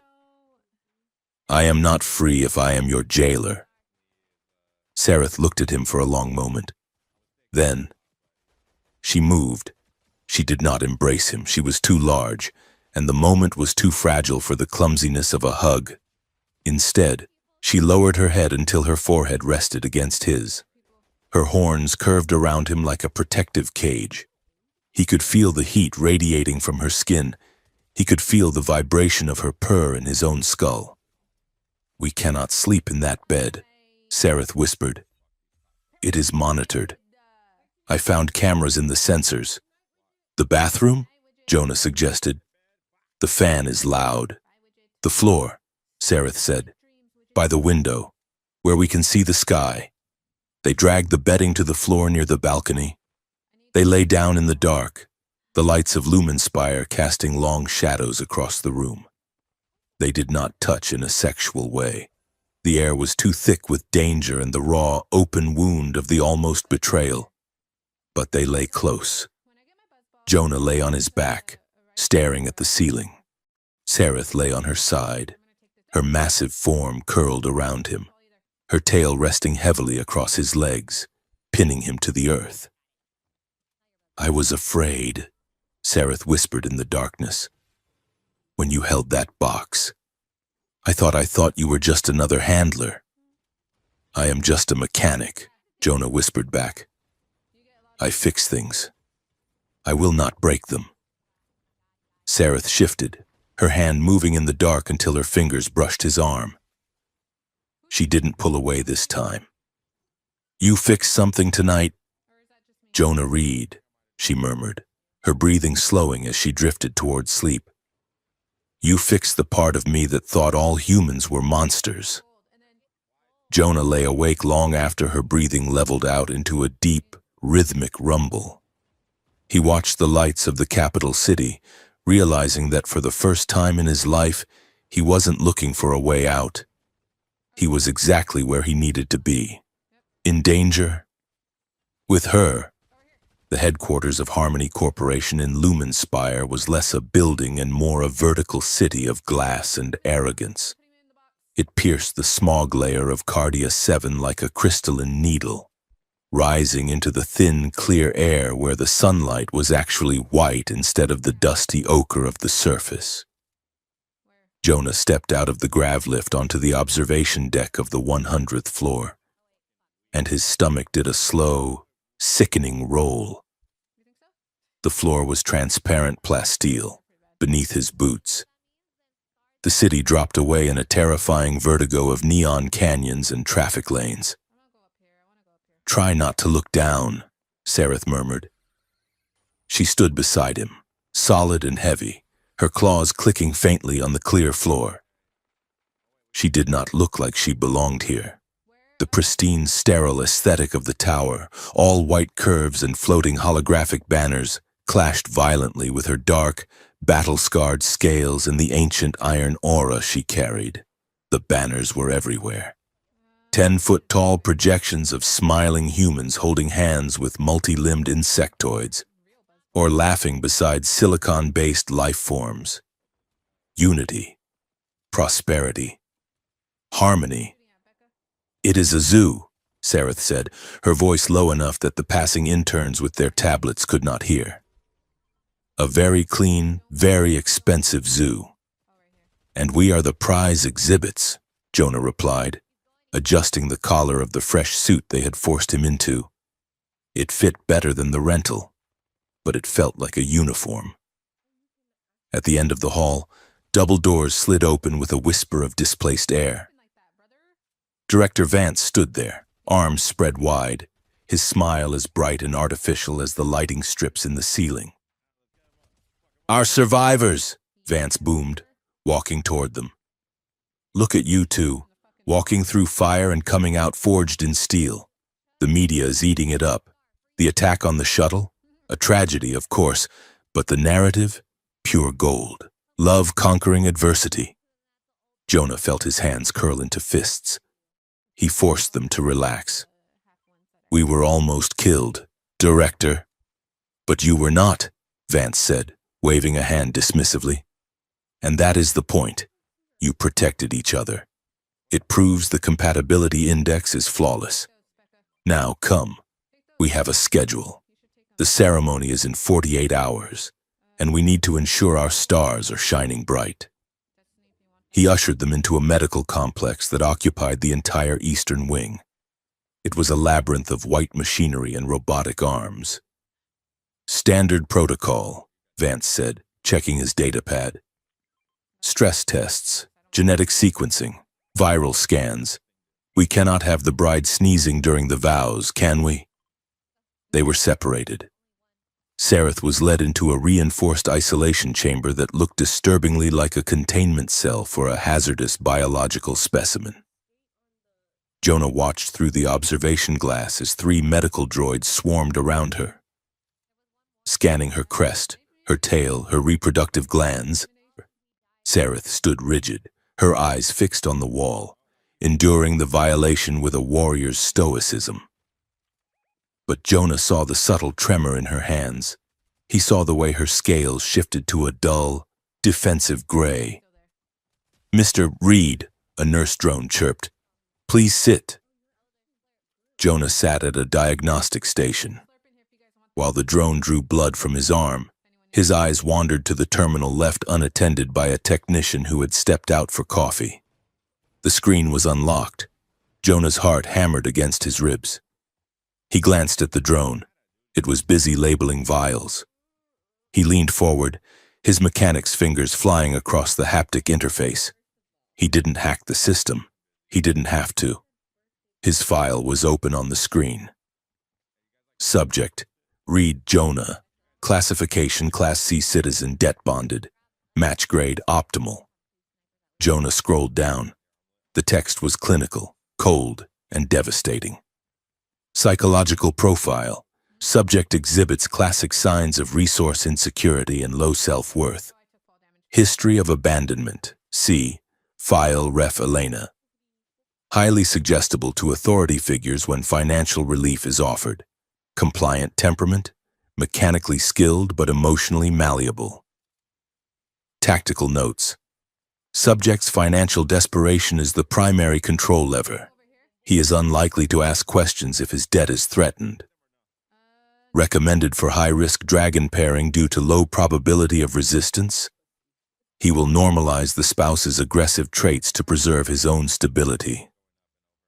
Jonah stared at the words. Highly suggestible.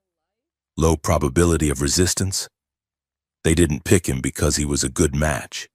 They didn't pick him because of his heart or his potential. They picked him because he was pathetic. They picked him because they thought he was a coward who would do anything for a paycheck. "Sir?"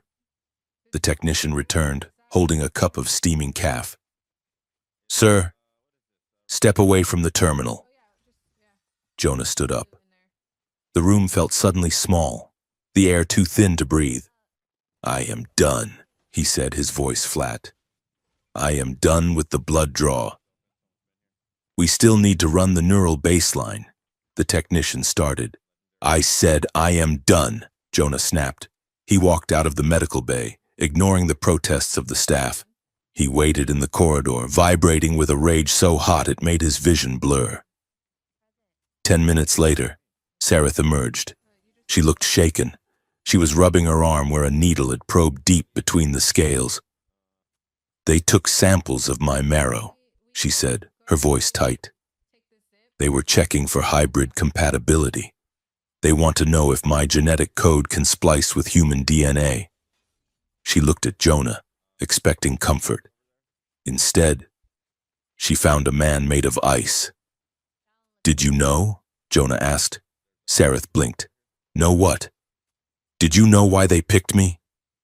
Jonah stepped closer, backing her toward the glass wall of the corridor. "Did your matriarch tell you? Did she say, go find the saddest, brokest mechanic on the planet because he will be too scared to fight back?" Sareth's crest rose in confusion. "Jonah, I do not understand." "I saw my file," Jonah spat the words. "I am not a husband. Sareth, I am a containment protocol. I am a compliant temperament. I am the soft idiot they sent to keep the monster happy." Sareth recoiled as if he had slapped her. Her golden eyes flared. "Do not use that word." "Which one? Compliant or monster?" Jonah laughed, a harsh cracking sound. "Because that is all this is. You are the weapon, and I am the safety switch. And you knew. You are a diplomat, a spy. You must have known." "I knew nothing," Sareth roared back, her voice echoing down the pristine hall. Security drones turned their sensors toward them, but she ignored them. "My matriarch told me I was being sent to test human honor. She told me I was a vanguard.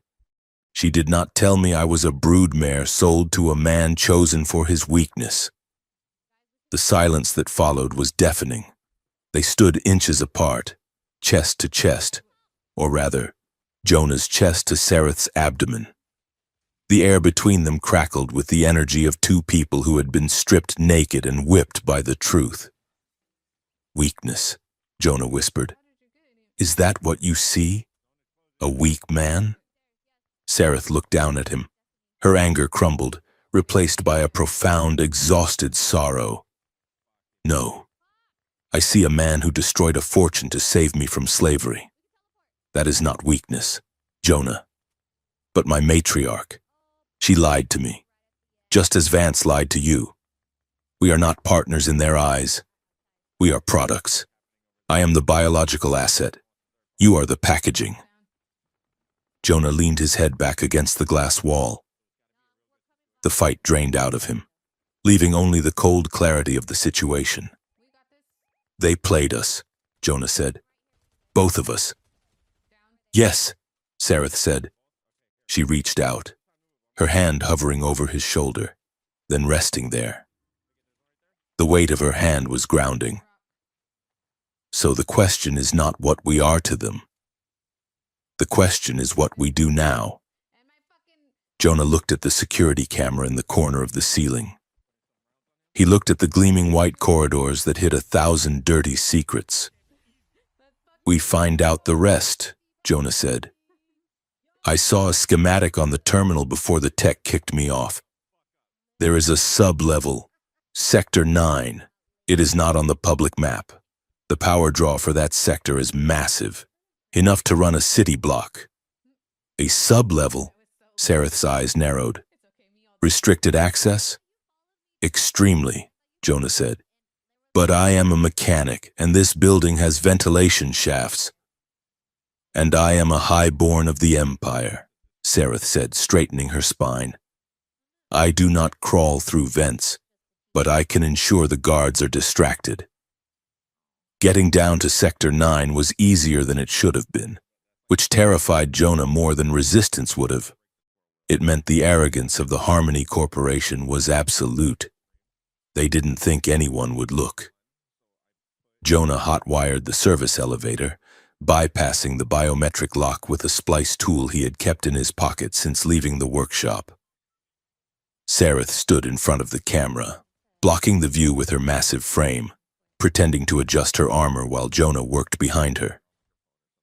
The elevator descended past the lobby, past the parking levels, into the bedrock of the planet. When the doors opened, the air was freezing. It smelled of ozone and cryo-fluid. Stay close, Sareth whispered. She had shifted partially. Her claws were fully extended, her teeth sharpened. She moved with a silent, predatory grace that belied her size. They were on a catwalk overlooking a cavernous warehouse. But instead of crates, the floor was lined with rows of pods, hundreds of them. Vertical glass tubes, lit from within by a pale blue glow. Mist curled around the base of the machines. By the void. Sareth breathed. They walked down the metal stairs, their footsteps echoing in the vast, silent tomb. Jonah walked up to the nearest pod. Inside, floating in suspension fluid, was a male humanoid, a crustacean hybrid from the oceanic moon of Pontus. He was asleep, tubes running into his neck and spine. But it was the device on his chest that made Jonah's blood freeze. It was the silver beetle, the compatibility enhancer. It was grafted directly into the alien's carapace, the metal fused with the shell. He is wearing one, Jonah whispered. It is active. Sareth moved down the row. This one too, and this one. She stopped at a pod marked Destination Dragon Empire, Sector 4. Inside was a human woman. She was young, pale, her hair floating in the liquid like a halo. She looked peaceful. But there was a silver implant at the base of her skull, blinking with a steady red rhythm. They are shipping them out, Sareth said, her voice shaking with rage. Pre-implanted, pre-broken. They are not sending spouses. Jonah, they are sending sleeper agents. These people, they will have no will of their own. They will be remote-controlled dolls in the bedrooms of powerful leaders. Jonah walked further down the line. He stopped at a pod near the end of the row. The woman inside was older. Her face was lined with care, her hair streaked with gray. But Jonah knew that face. He knew the shape of her jaw, the way her eyebrows arched. It wasn't Elena, but the resemblance was haunting. It was a woman who could have been Elena in 20 years. A woman who had probably signed up for the program for the same reason Jonah had: debt, loneliness, a hope for a better life. Subject: Carter Maria. Status: neural sync complete. Destination: Lord Vrakos, House of Iron. Jonah placed his hand on the cold glass. He felt like he was going to vomit. They took her life, Jonah whispered. She is still alive, but she is gone. They erased her. He felt Sareth behind him. She didn't say anything. She simply wrapped her arms around him from behind, engulfing him in her warmth. She rested her chin on top of his head. He could feel the rumble of a growl deep in her chest, not directed at him, but at the world that did this. "We cannot save them all," Sareth said softly. "Not tonight." "We have to do something," Jonah said, turning in her arms. "We cannot just leave them here." "Look at the console." Sareth pointed to a main control hub in the center of the room. Jonah ran to it. He accessed the logs. The security here was lax because the subjects were unconscious. He read the scrolling data, and the true horror of the plan fell into place. "The ceremony," Jonah said, reading the operation file. "The broadcast in 48 hours. It is not just a wedding. It is a mass activation signal." "Explain," Sareth demanded. "And the implants," Jonah pointed to the screen. "They are networked. When we stand at that altar, when I am supposed to put the device in you the moment it activates, it triggers a system-wide ping. It uploads data to the entire galaxy showing that a wild dragon has been instantly pacified. It is the sales pitch. Look how safe they are. Look how happy they are. It justifies the deployment of millions of these things. And if I am wearing it," Sareth realized, "I become the face of the slavery. I become the proof that dragons can be tamed." "Exactly," Jonah said. "And once the signal goes out, these pods unlock. They ship them. The network goes live. It is over." "Then we stop the signal," Sareth said. "We have to destroy the transmitter," Jonah said. "But it is integrated into the ceremony stage. We cannot get near it without intruders." The shout came from the upper catwalk. A flashlight beam swept over them. "Run!" Sareth grabbed Jonah by the back of his suit jacket and practically threw him toward the shadow of a large ventilation intake. "Security team to Sector 9. Seal the exits." They sprinted through the maze of cryopods. Sareth moved with terrifying speed, knocking over a rack of medical instruments to create a barrier. They reached a heavy maintenance door. Jonah jammed his splice tool into the lock. Come on," he muttered. "They are coming," Sareth hissed, her back to the door. Claws extended. The lock clicked. The door slid open. They tumbled inside just as a plasma bolt scorched the metal frame where Sareth's head had been a second before. Jonah hit the manual override, and the heavy door slammed shut, sealing them in darkness. They were in a maintenance bay. It was a cramped, utilitarian space filled with hydraulic pumps and the smell of grease. It was dirty, noisy, and dimly lit by the red glow of emergency LEDs. It was perfect. Jonah slid down the wall, gasping for breath. Sareth paced the small room, her tail lashing back and forth, knocking against the pipes. "We are trapped," she said. "They will cut through that door in minutes." "No," Jonah said, checking the schematic on the wall. "This is the primary filtration exchange. The walls are lead-lined to prevent radiation leaks. They cannot scan us in here. And if they torch the door, They risk blowing the pressure valves. Sareth stopped pacing. She leaned against a massive turbine housing, her body trembling. "I feel sick," she whispered. Jonah stood up and walked to her. "Are you hurt?" "I feel dirty," Sareth said. She looked down at her own hands, at the scales that were her pride and her armor. "My biology, my strength, it is all just parts to them. They want to hollow me out and fill me with their code. I feel like I am walking around in a body that is already marked for salvage." She wrapped her arms around herself, trying to make herself smaller. "I am unsafe, Jonah. I am a monster they want to put on a leash. If I stay with you, if I let myself care about you, I am just giving them a way to hurt you. I should leave. I should tear my way out of this tower and draw their fire so you can escape." "Hey," Jonah said. He reached out and took her hands. She tried to pull away, afraid of her own strength, but he held on. "Look at me." Sareth looked down. Her eyes were swimming with tears, glowing softly in the red dark. "You are not a monster," Jonah said firmly. "And you are not salvageable. You are Sareth. You are the woman who broke my chair. You are the woman who saved the shuttle. You are the most terrifying, beautiful thing I have ever seen." "I am dangerous," she whispered. "I could crush you by accident. I could lose control." "Then I will take the risk," Jonah said. "I choose the danger. I choose the fire. I choose you, Sareth. Not the safe version they want to build. The real one. The one who is standing here shaking because she is afraid of hurting me." He stepped closer, closing the distance between them.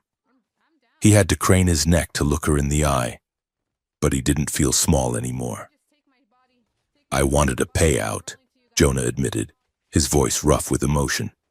"I wanted a house, but now I just want you to be free. And if that means we have to burn this whole tower down, then hand me the matches." Sareth let out a broken sob. She dropped to her knees. It was a movement of surrender, bringing her face level with his. "You are a fool, Jonah Reed," she murmured. "I know," Jonah said. She leaned forward. Her breath was warm and smelled of spices. Her skin, up close, was a landscape of intricate living armor. Jonah didn't hesitate. He leaned in and kissed her. It wasn't like kissing a human. Her lips were firm, cooler than he expected, but her mouth was hot. He could feel the sharpness of her teeth against his own lips, a reminder of the predator she was. Sareth froze for a second, then melted. She made a sound deep in her throat, a desperate, hungry growl. Her hands came up to hold him, her massive claws resting gently, so incredibly gently, against the back of his fragile human ribcage. She held back oceans of strength. One twitch could have broken him, but she touched him like he was made of spun glass. Jonah pressed closer, his hands tangling in the thick, dark hair at the base of her horns. He felt the vibration of her heart beating against his chest, slow, powerful, thunderous. It was terrifying. It was exhilarating. It was the most honest thing either of them had ever felt. They pulled apart, breathless. Sareth rested her forehead against his. "If we do this," she whispered, "if we fight them, there is no going back. We will be fugitives, hunted by the corporation, hunted by my clan. I never liked this planet anyway," Jonah said, stroking her cheek with his thumb. "Too much dust," Sareth laughed, a wet, shaky sound. "We have to stop the broadcast." "We will," Jonah said, "but not by hiding. We are going to give them exactly what they want. A show." "A show?" "They want a ceremony," Jonah said, his eyes hard. "They want a symbol of unity. Let us give them one, but not the one they wrote the script for." Sareth pulled back, a dangerous light returning to her golden eyes. Her scales began to shift, the dull gray fading. replaced by a deep, furious violet. "We free the pods?" she asked. "We free everyone," Jonah said. "We sabotage the transmitter. We upload the data from your case, and we do it live, while the whole galaxy is watching." Sareth stood up, towering over him again in the cramped bay. But this time, the size difference didn't feel like a barrier. It felt like an asset. "Then let us prepare," Sareth said. "If we are to die," Jonah read, "let us make sure it is expensive for them." "That is the romantic spirit," Jonah said. He checked the door. The cutting torch was just starting to spark through the metal. "We have another exit," Jonah said, pointing to a grate in the floor. "Waste disposal chute. It leads to the sub-basement. It smells terrible."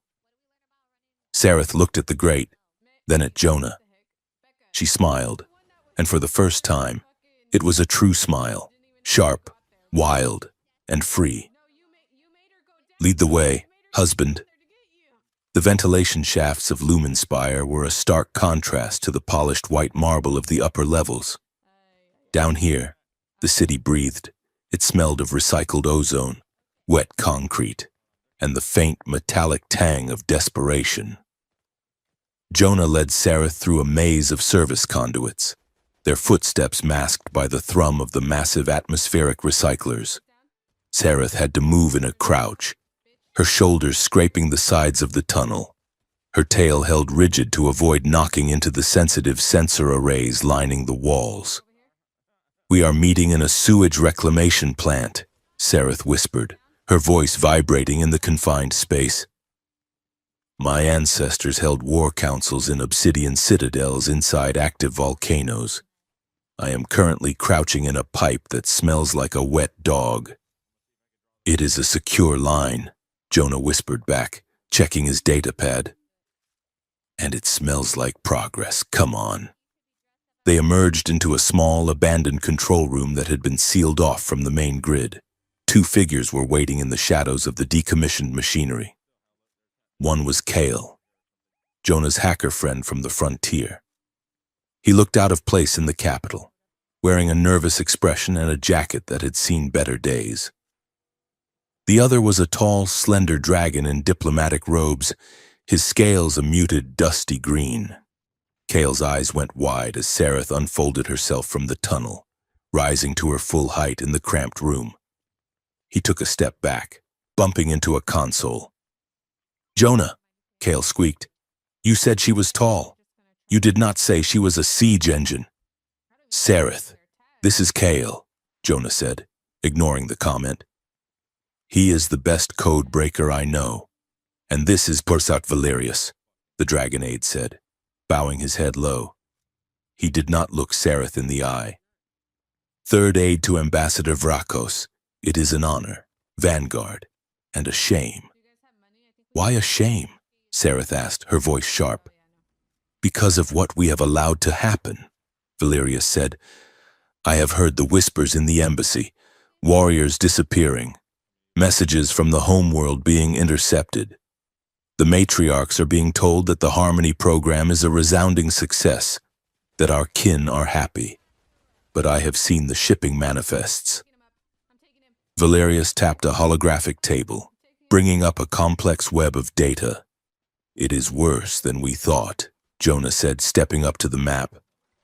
"We found the cryopods in Sector 9. They are not just shipping spouses, they are shipping sleeper agents." Kale's fingers flew across his portable deck, interfacing with the data Jonah had pulled from the medical terminal. "I have been digging into the code you guys grabbed.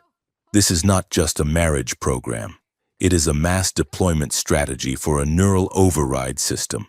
The compatibility enhancer is a Trojan horse." "Explain," Sareth commanded. "The device suppresses the amygdala," Kale said, pulling up a schematic of a dragon brain. "It shuts down the fight or flight response, but it also opens a back door into the motor cortex.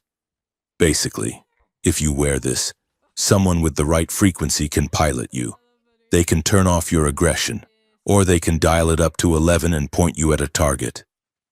And the ceremony? Jonah asked. That is the launch key, Kale said.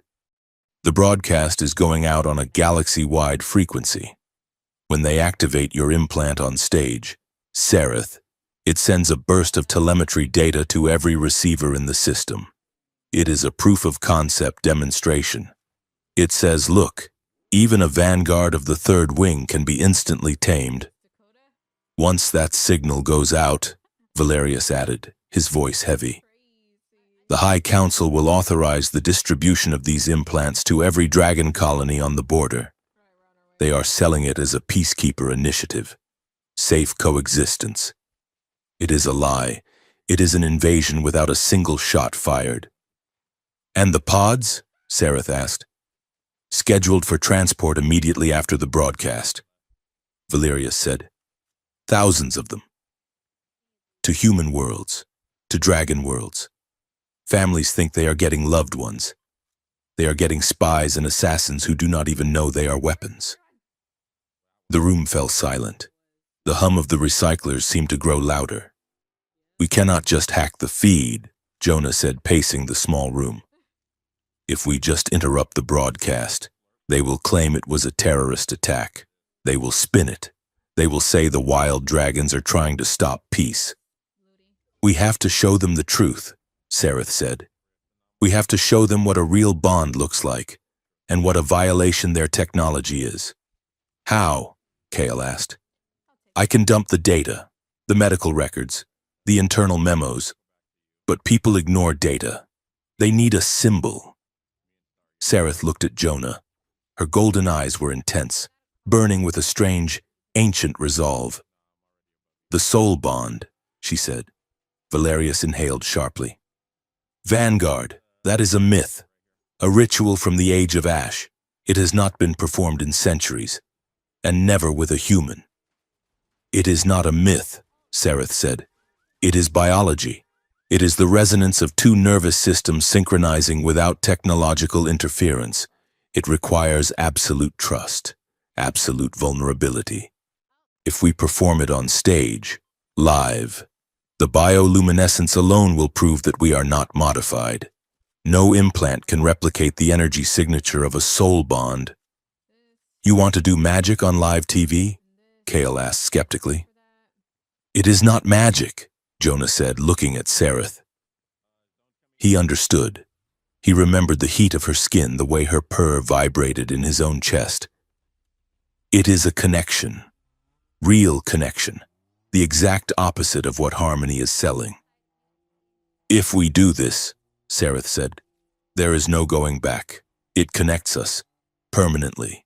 If I feel pain, you will feel it. If you die. I know, Jonah said. He didn't hesitate. Teach me. The preparations over the next 24 hours were a blur of tension and stolen moments. They could not practice in the open. The suite was monitored. The audio bugged. They had to use the damping field of Sereth's iron case to create a small zone of privacy, or retreat to the deafening noise of the mechanical floors where the surveillance audio was useless. In a cramped maintenance alcove behind the hotel's laundry services, surrounded by the scent of steam and detergent, Sereth taught Jonah the old way. Breathe, she instructed. She sat cross-legged on the floor, her massive frame taking up almost all the available space. Jonah sat facing her, his knees touching hers. I am breathing, Jonah said. No. You are breathing like a human, shallow, fast. You must breathe from the core. She placed a clawed hand on his diaphragm. Match my rhythm. She inhaled. It was a slow, tectonic movement, her chest expanding like a bellows. Jonah tried to match it, slowing his heart rate, forcing his lungs to hold the air longer than felt natural. Look at me, she commanded. Jonah looked. He stared into her vertical pupils. Usually, she kept her gaze guarded, but now she opened the floodgates. He saw the predator in her. He saw the violence she was capable of, the memories of battles, the ripping of metal, the burning of ships. It was terrifying. "Do not look away," she whispered. "To bond, you must accept the monster and you must see the fire and not flinch." Jonah held her gaze. He let the fear wash over him, and then he let it pass, finding the person beneath the soldier. "I see you, Sareth." "Now," she whispered. "The contact." She took his hands. She guided them to her chest, just below the heavy bone crest. There, hidden beneath the armor scales, was a patch of softer skin. It was warm, pulsing with a rapid, heavy beat. "This is the resonance node," she said. "The port. It is where the nerve clusters converge. Harmony wants to plug a machine in here, but it is meant for a mate." As Jonah's fingers brushed the skin, a spark jumped between them. It wasn't static electricity. It was a jolt of pure emotion, a flash of Sareth's anxiety, her fierce protectiveness, her longing. The scales along her neck lit up.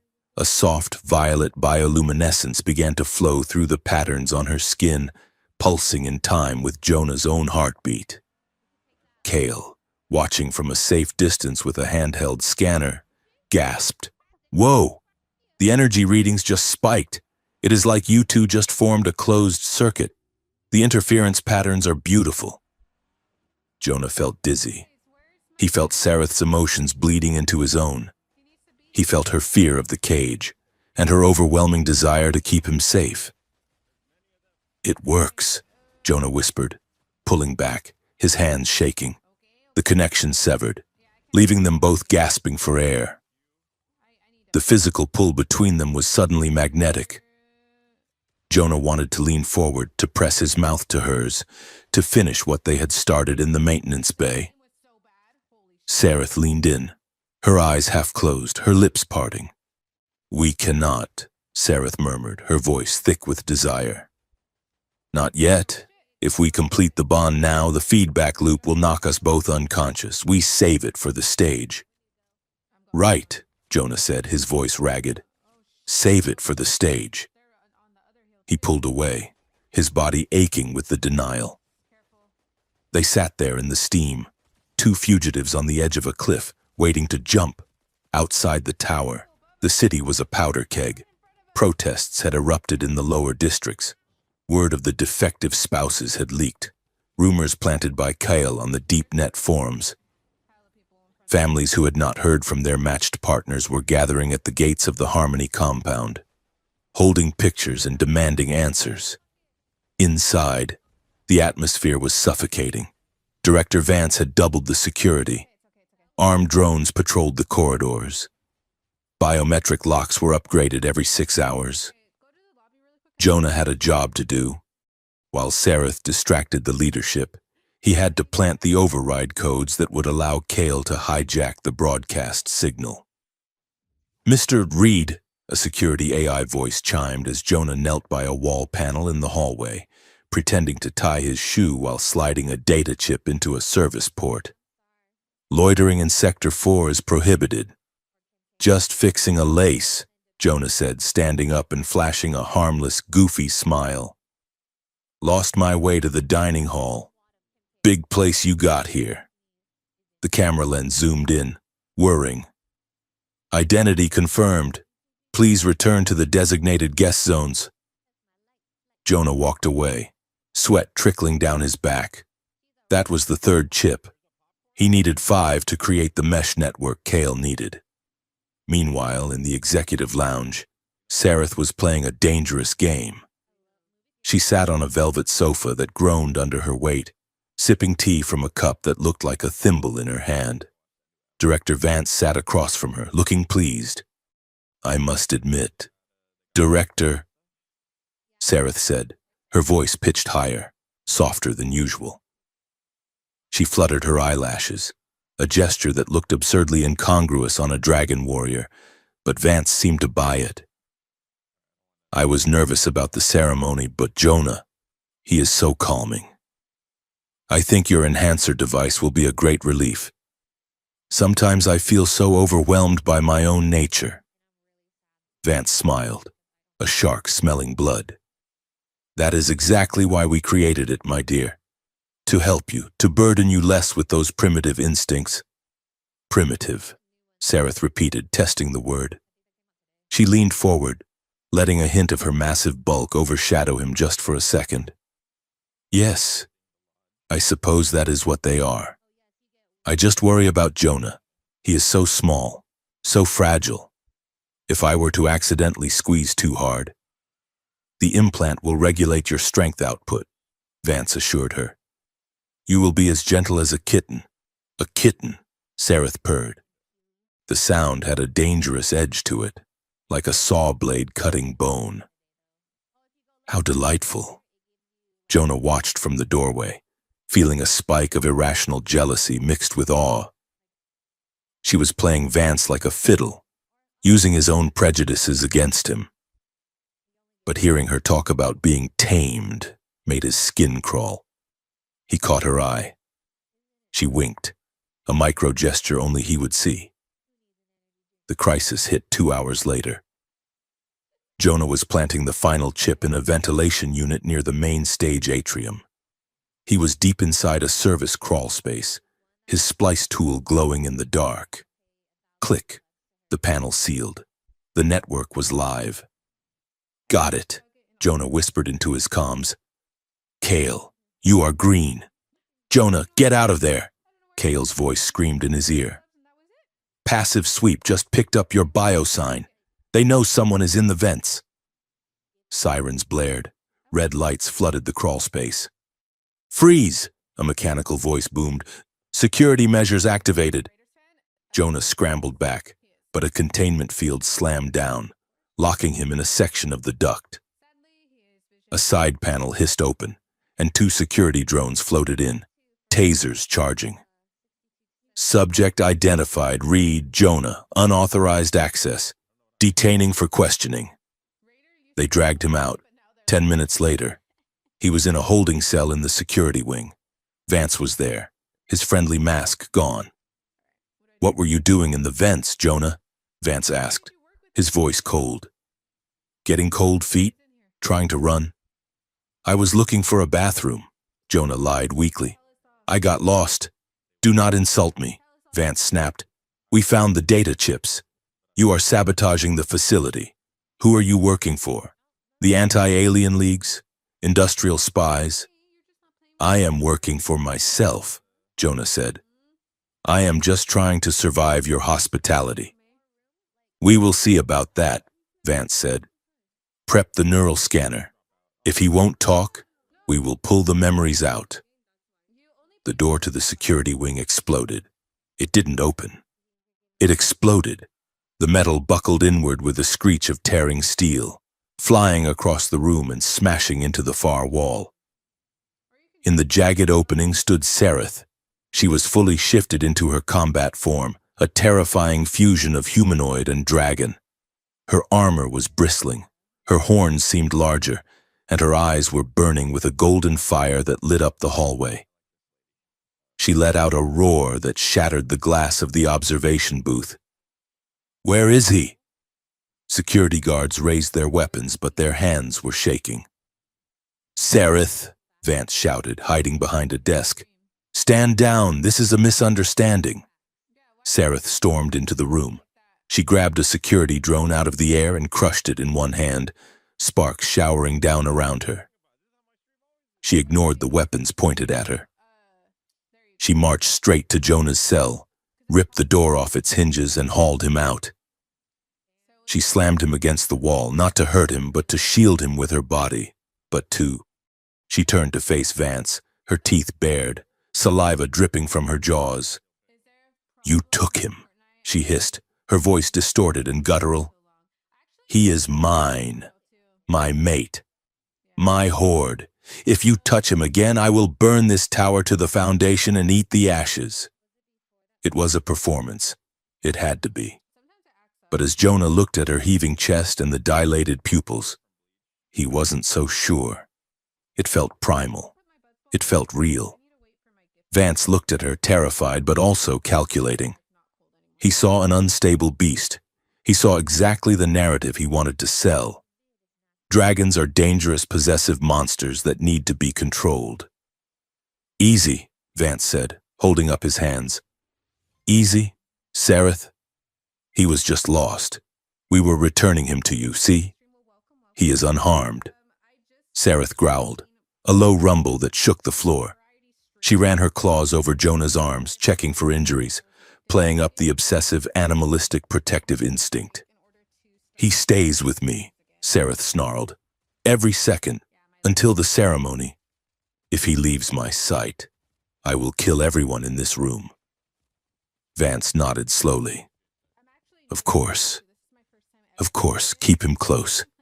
This passion will look excellent on camera tomorrow.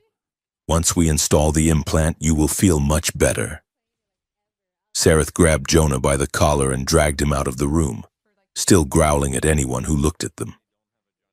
As they rounded the corner and the elevator doors closed, shielding them from view, Sareth slumped against the wall. The terrifying monster vanished, replaced by a trembling, exhausted woman. Was that too much? She asked breathlessly. Jonah straightened his jacket, his heart still hammering a mile a minute. You ripped a steel door in half. Sareth. It was a thin door, she murmured. It was perfect, Jonah said. They think you are crazy. They think you need the implant more than ever. They won't suspect a thing. He looked at her, at the way her hands were still shaking. And for the record, Jonah said softly, I liked the he is mine part. Sareth looked down at him, a faint flush of violet returning to her cheeks. I meant it. The night before the ceremony, the tower was quiet. The security patrols were heavy, but they gave the penthouse suite a wide berth, terrified of the unstable bride inside. Jonah and Sareth sat on the balcony. The air was cold and thin this high up. Below them, Lumen's spire was a sea of light, oblivious to the lie being sold to it. Tomorrow, Sareth said, staring at the horizon. It ends tomorrow. One way or another, Jonah said. If we pull this off, Sareth said. If we expose them, we will be running for the rest of our lives. No home, no credits, just a stolen ship and the whole galaxy looking for us. Sounds better than a workshop full of dust, Jonah said. I have always wanted to see the nebula rim. Kale says the ionic storms there are beautiful. They are, Sareth said. I have flown through them. The gas clouds sing when they hit the shields. She turned to face him. The wind whipped her dark hair around her face. She looked regal, tragic, and hopeful all at once. Imagine it, Jonah, a small ship, a world where nobody owns us, waking up without an alarm, waking up to you. I snore, Jonah warned. I know. Sareth smiled. I heard you in the maintenance bay. It is acceptable. She stepped closer, pressing him against the glass railing of the balcony. The city lay below them, 1,000,000 miles away. Here, there was only 2 of them. We need a pact, Sareth said, her face serious. The ceremony. It will be chaos. Once the truth comes out, Vance will order his men to fire. If I fall, if I am captured. Do not say that, Jonah said. If I am taken, Sareth insisted, gripping his shoulders. You must run. You must take the data and go to the press. You must tell the story. Do not come back for me. Do not throw your life away trying to be a hero. I cannot promise that, Jonah said. Unpromise me. Sareth shook him slightly. The truth is more important than us. The mission is more important. Fine, Jonah lied. I promise. But if I get taken, then I will burn the galaxy until I find you, Sareth said simply. Jonah laughed, a choked sound. That is a double standard. I am a dragon, she said.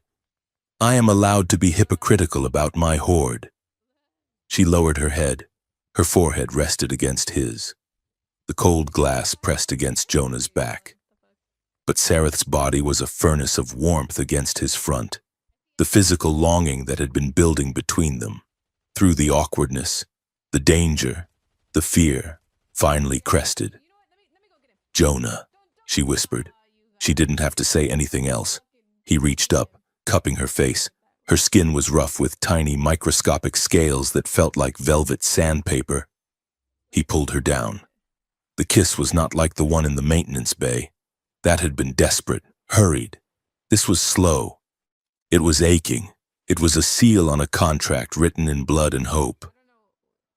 Sareth groaned low in her throat, her arms wrapping around him, pulling him off his feet so he was pressed fully against her. Jonah felt the power in her, the immense crushing strength she held in check just for him. He felt the sharp points of her armor digging into his suit, but he didn't care. He kissed her like it was the last time he would ever breathe. He kissed her with all the defiance of a man who had been told he was nothing, claiming the woman who had been told she was a monster. When they finally broke apart, the sky was beginning to lighten in the east. The day of the ceremony had arrived. "Are you ready?" Sareth asked, her voice husky. Jonah looked at the sunrise. He straightened his tie. He looked at the woman he loved, the giant, terrifying, magnificent woman he loved. "Let us go start a war," Jonah said. The central atrium of Harmony headquarters had been transformed into a cathedral of light and lies. What was usually a sterile transit hub for corporate executives was now a stage worthy of a galactic coronation. Floating gravity drones draped vast ribbons of white silk from the ceiling, 60 feet above. Holographic emitters projected falling petals of soft pink light that dissolved before they touched the ground. At the center of the room stood a raised dais made of white marble and gold, surrounded by a semicircle of towering screens that broadcast the faces of the groom and bride to 300 worlds. Jonah Reed stood on the dais, feeling like he was waiting for his own execution. They had dressed him in a suit of midnight blue fabric that shimmered under the studio lights. It was tailored to perfection, embroidered with subtle silver dragon scale motifs along the lapels. A visual branding exercise designed to make him look like a consort rather than a captive. Beside him, Sareth Cathara was a vision of terrifying majesty. She wore a ceremonial gown that was less clothing and more armor. It was woven from ballistic silk in deep violet and charcoal, cut to accommodate her wings and the heavy ridge of her spine. Bioluminescent jewelry, provided by the corporation, clasped her arms and throat, casting a soft, artificial glow over her natural scales. She looked royal. She looked otherworldly. She looked exactly like the tamed beast the narrative required. But Jonah could see the tension in her jaw. He could feel the heat radiating from her body, a furnace banking its fire just before an explosion. Citizens of the Alliance, brothers and sisters of the stars. Director Vance's voice boomed through the atrium, amplified by 1,000 hidden speakers. Vance stood at a podium made of clear crystal, looking out at the audience of thousands, dignitaries, politicians, and high-ranking military officers filled the floor. Above them, hovering cameras buzzed like insects, beaming the feed to the entire system. "We gather here today not just to witness a marriage," Vance continued, his voice dripping with rehearsed emotion, "but to witness the dawn of a new era. For generations, humanity looked at the Dragon Empire and saw only fire and war. We saw monsters." He turned to gesture at Sareth. The screen zoomed in on her face. She held her expression perfectly still, a mask of noble submission. "But look now," Vance said softly. "Look at Sareth, a vanguard, a warrior. Yet she stands here, gentle, calm, ready to pledge her life to a human mechanic from the dust of the frontier. Love, my friends, is the only weapon we need." Jonah felt bile rise in his throat. He looked out at the crowd. He saw the governor nodding. He saw the dragon ambassador, Lord Vrekos, looking down at his hands with shame. "But love needs help," Vance said, his tone shifting to one of clinical benevolence. "Biology is stubborn. Instincts are hard to break. To ensure the safety of our unions, to ensure that passion never turns to violence, Harmony has created a bridge." A drone floated down from the ceiling, carrying a velvet pillow. On it sat a small chrome box.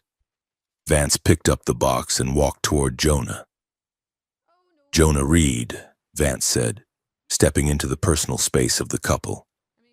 "You represent the trust of humanity. You have been given the gift of this magnificent creature.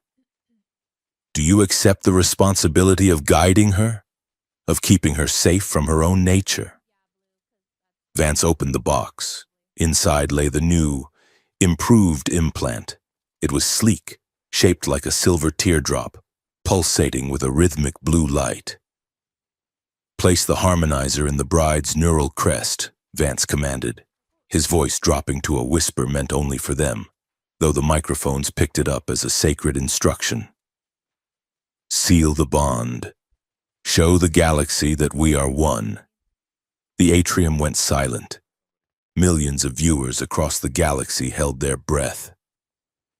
Jonah reached out and took the device. It felt cold and heavy, like a bullet. He turned to Sereth. She looked down at him. The height difference was massive, but at that moment, they were eye to eye. He saw the fear she tried to hide. He saw the trust she had placed in him, a gamble with her life and her soul.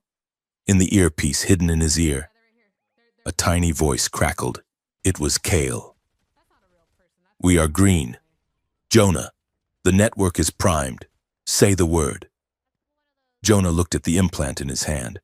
Then he looked at the camera drone hovering 3 feet away. "Jonah!" Vance hissed through his teeth, his smile never wavering. "Put it in. Now." Jonah turned his back on Sereth. He stepped forward, facing the camera, facing the director, facing the lie. "No," Jonah said. The word was quiet, but it echoed like a gunshot in the silent hall. Vance blinked. "Excuse me?" Jonah held up the implant. "This is not a bridge," Jonah said, his voice shaking but gaining strength with every syllable. "And this is not a marriage. This is a slave collar." A ripple of shock went through the crowd. Vance's smile faltered. "Mr. Reed is overcome with emotion," Vance said quickly, reaching for the device. "He is confused." Jonah pulled his hand back and hurled the device onto the marble floor. It skittered across the dais, coming to rest at the feet of the dragon ambassador. "I am not confused," Jonah shouted to the cameras. "This device contains a neural override. It suppresses free will. It allows the corporation to pilot living beings like drones. They are doing it to dragons. They are doing it to humans. They are doing it to the people you love." "Cut the feed!" Vance screamed, his facade shattering instantly. "Cut the broadcast!" "Now, Kale!" Jonah yelled, high above in the ventilation shafts. Kale hit the enter key. The towering hollow screens surrounding the stage flickered violently. The image of the happy couple dissolved into static, then resolved into a chaotic stream of data. Internal memos flashed up in 10-foot letters. Subject: mind control efficacy. Target: domestic pacification. Status: lethal. Then came the videos. Grainy, hidden camera footage from Sector 9. The rows of cryopods. The spouses floating in suspension. The woman who looked like Jonah's ex. A silver beetle grafted to her skull, staring blankly into nothingness. A collective gasp rose from the floor. People began to scream. "It is a lie!" Vance shrieked, his face red. "Security! Neutralize them! Kill them both!" The illusion of peace evaporated. The doors to the atrium burst open, and squads of armored security troopers flooded in. From the ceiling, the camera drones shed their decorative casings, revealing Gatling lasers. "Get down!" Sareth roared. Dorothy. She moved faster than a creature of her size had any right to move. She grabbed Jonah and threw him to the floor of the dais, covering him with her own body just as the air filled with the screech of energy weapons. The first volley of laser fire slammed into Sareth's back. Her ceremonial silk gown disintegrated, but the scales beneath held. Sparks showered the stage as the plasma bolts deflected off her natural armor. She roared, a sound of pure, unadulterated fury that shook the glass walls of the tower. She shifted. It wasn't the polite, partial shift she had used in the alley. This was war. Her wings, previously folded tight against her spine, ripped through the back of her dress and snapped open, spanning 20 feet. Her horns lengthened, crackling with bioelectric energy. "Stay behind me," she commanded Jonah, her voice a deep, distorted thunder. She swept her wing forward, using it as a shield to deflect a hail of bullets away from Jonah. With her other hand, she ripped a chunk of marble from the altar and hurled it at a hovering drone, smashing it out of the air. The atrium was pure chaos. Guests were stampeding toward the exits, trampling over the fallen flower arrangements. The Dragon Ambassador was shouting orders to his guards, who were now turning their weapons on the Harmony troopers. "We need to stop the drones," Jonah yelled over the noise of the firefight. "They are controlled by the central AI. I can jam them if I get to the column." He pointed to a control pillar 10 meters away, currently being raked by laser fire. "It is too far," Sareth yelled, blocking another volley with her shoulder. She grunted in pain as a high-caliber round found a gap in her scales, drawing a line of dark blood. "We have no choice," Jonah shouted. "If those drones organize, they will tear us apart." He scrambled up from behind the cover of her wing and sprinted. "Jonah, no!" Sareth screamed. He made it 5 meters. He slid under a burst of plasma, rolled, and reached for the panel. An explosion rocked the dais. A grenade from a security trooper detonated on the edge of the platform. Jonah was thrown backward like a rag doll. Shrapnel tore through his suit, biting deep into his side and leg. He hit the marble hard, his vision swimming with white light. He couldn't breathe. He looked down and saw blood, too much blood, soaking the dark fabric of his wedding suit. "Jonah!" Sareth's scream was not human. It was the sound of a mountain breaking. She abandoned her defensive position. She launched herself across the dais, ignoring the fire that raked her sides. She landed beside him, skidding on her knees, her massive hands hovering over his broken body, afraid to touch him, afraid to make it worse. "Jonah," she choked out, her golden eyes wide with panic. "Stay with me. Do not close your eyes." "I am okay," Jonah wheezed, blood bubbling past his lips.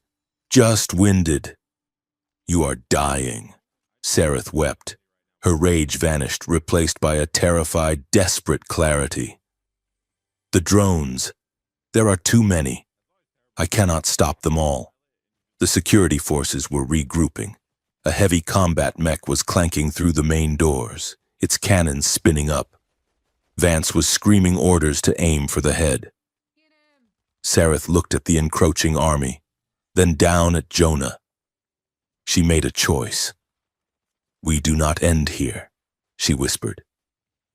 She reached into the wreckage of her iron ceremonial case, which she had insisted be placed on the altar. She tore through the lining and pulled out a small, rough-hewn crystal. It glowed with a soft, pulsing violet light, organic, ancient, and alive. It was the dragon heart, a bioresonance core, the bond focus. She turned back to Jonah. With a trembling claw, she reached up to her own chest, right in the center of her chest, just below the heavy bone ridge of her sternum. A small patch of scales slid open. It revealed a patch of skin that was raw, luminous, and terrifyingly vulnerable. It was a port, but not one made of metal and wire. It was biology. It was a nerve cluster exposed to the air. "Jonah," she said, her voice shaking. "You have to do it." She pressed the crystal into his bloody hand. "What?" Jonah gasped, his vision graying at the edges. "The bond," Sareth said urgently. "It links our nervous systems. It shares the pain. It shares the life. My metabolism is strong enough to keep us both alive. But you have to initiate it." She grabbed his hand, guiding it toward the open port on her chest. "Wait," Jonah whispered, echoing the words she had said to him in the hotel room, the words that had started everything. Are you going to put that in me?" He was delirious, but he saw the ghost of a smile on her face. "No." "Husband," she said, tears streaming down her scaled cheeks. "You are going to put it in me, not to control me, but to join me." She leaned over him, shielding him from the chaos, creating a small, private world in the middle of the war zone. "Choose me, Jonah," she begged. "Choose us." Jonah looked at the crystal. He looked at the open wound in her armor, the gateway to her soul. "I choose you," he whispered. With the last of his strength, he lifted the crystal. He didn't jam it in. He pressed it gently, reverently, into the glowing port. The connection was instant. Sareth gasped, her back arching, her wings snapping wide. Jonah felt it hit him like a lightning bolt. It wasn't pain. It was everything. He felt the heat of a star igniting in his chest. He felt Sareth's heartbeat overwrite his own.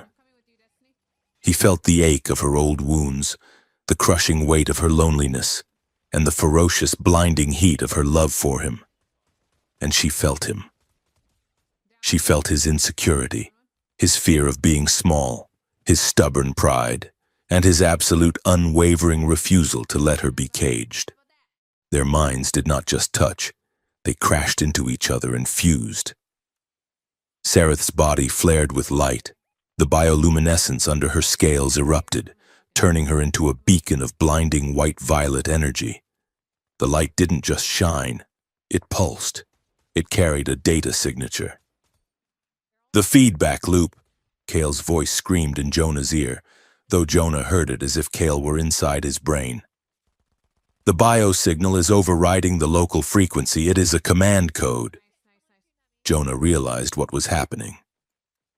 Sareth's nervous system, amplified by the crystal and the desperate intensity of the bond, was broadcasting a biological alpha signal. It was the same frequency the implants used, but 1,000,000,000 times stronger. "We can control them," Sareth's voice echoed in his head. Not words, but pure thought. "Together," Jonah thought back. Jonah's knowledge of mechanics and code meshed with Sareth's biological will. He understood the language of the machines. She provided the power to speak it. They looked up at the drones. "Stop." The command hit the room like a physical shockwave. Every single security drone in the atrium froze instantly. The heavy combat mech stumbled, its gyros locking up. The Harmony troopers' smart weapons jammed, their targeting systems overwhelmed by the sheer volume of the biodata flooding the network. Vance stood frozen, staring at his datapad as the screens turned red. "What is happening?" Vance screamed. "Why aren't they firing?" "Because we told them not to." Jonah and Sareth thought in unison. The drones turned. Hundreds of red camera eyes swiveled away from the dais and locked onto the Harmony security forces. "Target identified," the drones announced in a monotone chorus. "Threat to Harmony detected. Threat is Director Vance." "No!" Vance scrambled backward, tripping over his own robes. "Override! Override code Alpha 1. "Authority denied," the drones replied. "New command authority recognized. The Union." The drones opened fire. Not lethal rounds, but suppression stun bolts. The Harmony troopers were mowed down in waves of blue electricity. The combat mech turned its cannons on the blast doors, blowing them open to clear an exit path. On the massive screens above, the feed changed again. Kale had routed the signal from Sareth's armor. The galaxy wasn't seeing a monster. They were seeing Jonah and Sareth, glowing with shared light, holding each other amidst the wreckage. They were seeing a miracle. And in the lower levels of Sector 9, the command propagated, "Release." Hundreds of hydraulic locks disengaged with a synchronized hiss. The cryopods opened. The spouses tumbled out, gasping, coughing up fluid, waking from their nightmares. Vance was cowering behind the crystal podium. A camera drone hovered right in his face, broadcasting his terror to the universe. "This is a mistake," Vance blubbered. "It is a dragon uprising. They are mind-controlling us." "Director?" Jonah's voice came over the speakers, amplified by the system he now controlled. He sounded strong, his voice layered with Sareth's harmonic growl. "We are not controlling anyone. We just gave everyone their choice back." The atrium was secure. The drones formed a defensive perimeter around the dais. Sareth collapsed, the light fading to a dull glow. The adrenaline was wearing off, and the pain of their injuries was rushing back in. But Jonah was still with her. He could feel her strength knitting his bones, clotting his blood. "We have to go," Sareth whispered, her voice rough. "The local network is ours, but the planetary guard is coming. They will bomb the tower." "The roof," Jonah said, struggling to stand. Sareth helped him up, her arm around his waist, his arm over her shoulder. They moved as one three-legged creature. Valeria said he parked a courier ship on the executive pad. They limped toward the elevators, leaving the ruins of the wedding behind them. The escape was a blur of wind and engine fire. They reached the roof just as the government gunships appeared on the horizon. Valerius and Kyle were waiting by a sleek, black courier vessel with stolen diplomatic plates. "You look terrible," Kale yelled over the roar of the engines as he helped pull Jonah up the ramp. "I feel great," Jonah grinned, blood staining his teeth. "I have a dragon in my head." "We have to launch now," Valerius shouted from the cockpit. Sareth carried Jonah to the co-pilot's seat and strapped him in. She collapsed into the pilot's chair, which was far too small for her, forcing her to sit sideways and grab the controls. "Hold on," she growled. The ship blasted off the pad, punching through the sound barrier just as a missile slammed into the roof where they had been standing. They shot upward, piercing the smog, piercing the clouds, until the blue sky turned to the black of space. They were pursued.